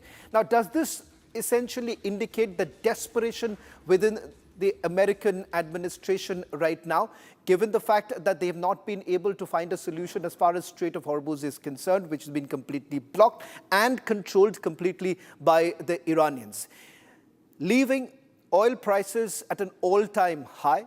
And that is the reason why there is nervousness within the markets too. This morning, the markets also opened in red. And in fact, in a short while from now, we're going to be also joined by Group Captain Devnath and Sushant Sareen. Sushant, I want to begin by asking you, not the first time that President Trump has issued a deadline, but this comes just 11 hours before this deadline comes to an end. It just indicates a bit of frustration within the American setup. What do you really make of this latest threat that has been issued by President Trump? Shawan, you don't need to look only at the threat, but also at the action. I think the targeting of the Kharg Island, to my mind, I think it is the Americans signaling intent that they will carry out the threat which has been, held out by the US president, and that they are damn serious about that particular threat, that they will bomb Iran into the Stone Age. And this is, if you've seen street fighting and, you've seen fighting on Delhi streets, then you'll understand this rather easily. That this is like the Americans saying that, okay, man, I am now ready to exercise the maximum option I have available to destroy you, right? This is signaling intent. From the Iranian side, they haven't been browbeaten, and they are signaling intent by saying, okay, fine, if you think you can do this, then we can target the Arab states around the Persian Gulf, destroy their oil and gas infrastructure, and let the world suffer the consequences of whatever you plan to do to us. And this, in a sense, is that last minute going to the wire kind of signaling and negotiation from the two sides. To my mind, this is very dangerous brinkmanship being played by both sides, because neither side can afford to back down. They cannot afford to back off, because whichever side now backs down on its demands at this point in time loses, will be seen as the loser. If the Iranians were to say that, okay, fine, we have no claim on the Strait of Hormuz, or that, we will agree to all the other demands of the United States, including limiting our missile capability, handing over the nuclear material, and all the other demands which the Americans have made, the Iranians have lost. Or despite whatever fight they put up, they've lost. If the Americans agree to any of those Iranian demands, that we have that 10-point demand list before us, if the Americans agree to those demands, then it is very clear that Trump can keep trumpeting, that I have won, that I've destroyed the Iranians. But to all intents and purposes, the Americans would have suffered a defeat, a horrendous defeat. Because if they were to accept the Iranian demands, that would make Iran the hegemon of the Middle East. And that is not something which the Arab states are going to find acceptable. That is not something which is going to make them comfortable. So, there is that standoff. And the final threats which are being issued by both Iran as well as the United States is that last stage final throw of the dice on that negotiations or back channel talks that were going on to find some Sushant, kind of... Is this a way of blackmailing? Because while they say that negotiations are on, J.D. Vance a short while back hinted at some sort of negotiations going on. As you're saying, it's the last dice being thrown. Is it also a way that President Trump is basically blackmailing the Iranians that, look here, you ought to agree to my terms? Shawan, you want to call it blackmailing? It's okay. I won't use that word, but this is brinkmanship, right? This is brinkmanship of the worst kind. That, listen, I have given you a particular ultimatum. I've given you a deadline. I expect you to kowtow to my demands. by that deadline, and because from all the signaling which is coming out of Iran, you don't take me seriously. I am showing the seriousness of my intentions to carry out my threat, to come good on the threats that I've issued to you, which is why they've not attacked the oil infrastructure on Kharg Island from whatever reports are coming out so far. They have only attacked the military infrastructure, even this time, even today, as we speak. But the Iranians have said, okay, fine, if you're attacking Kharg Island, we will also make good on the threats that we are holding out.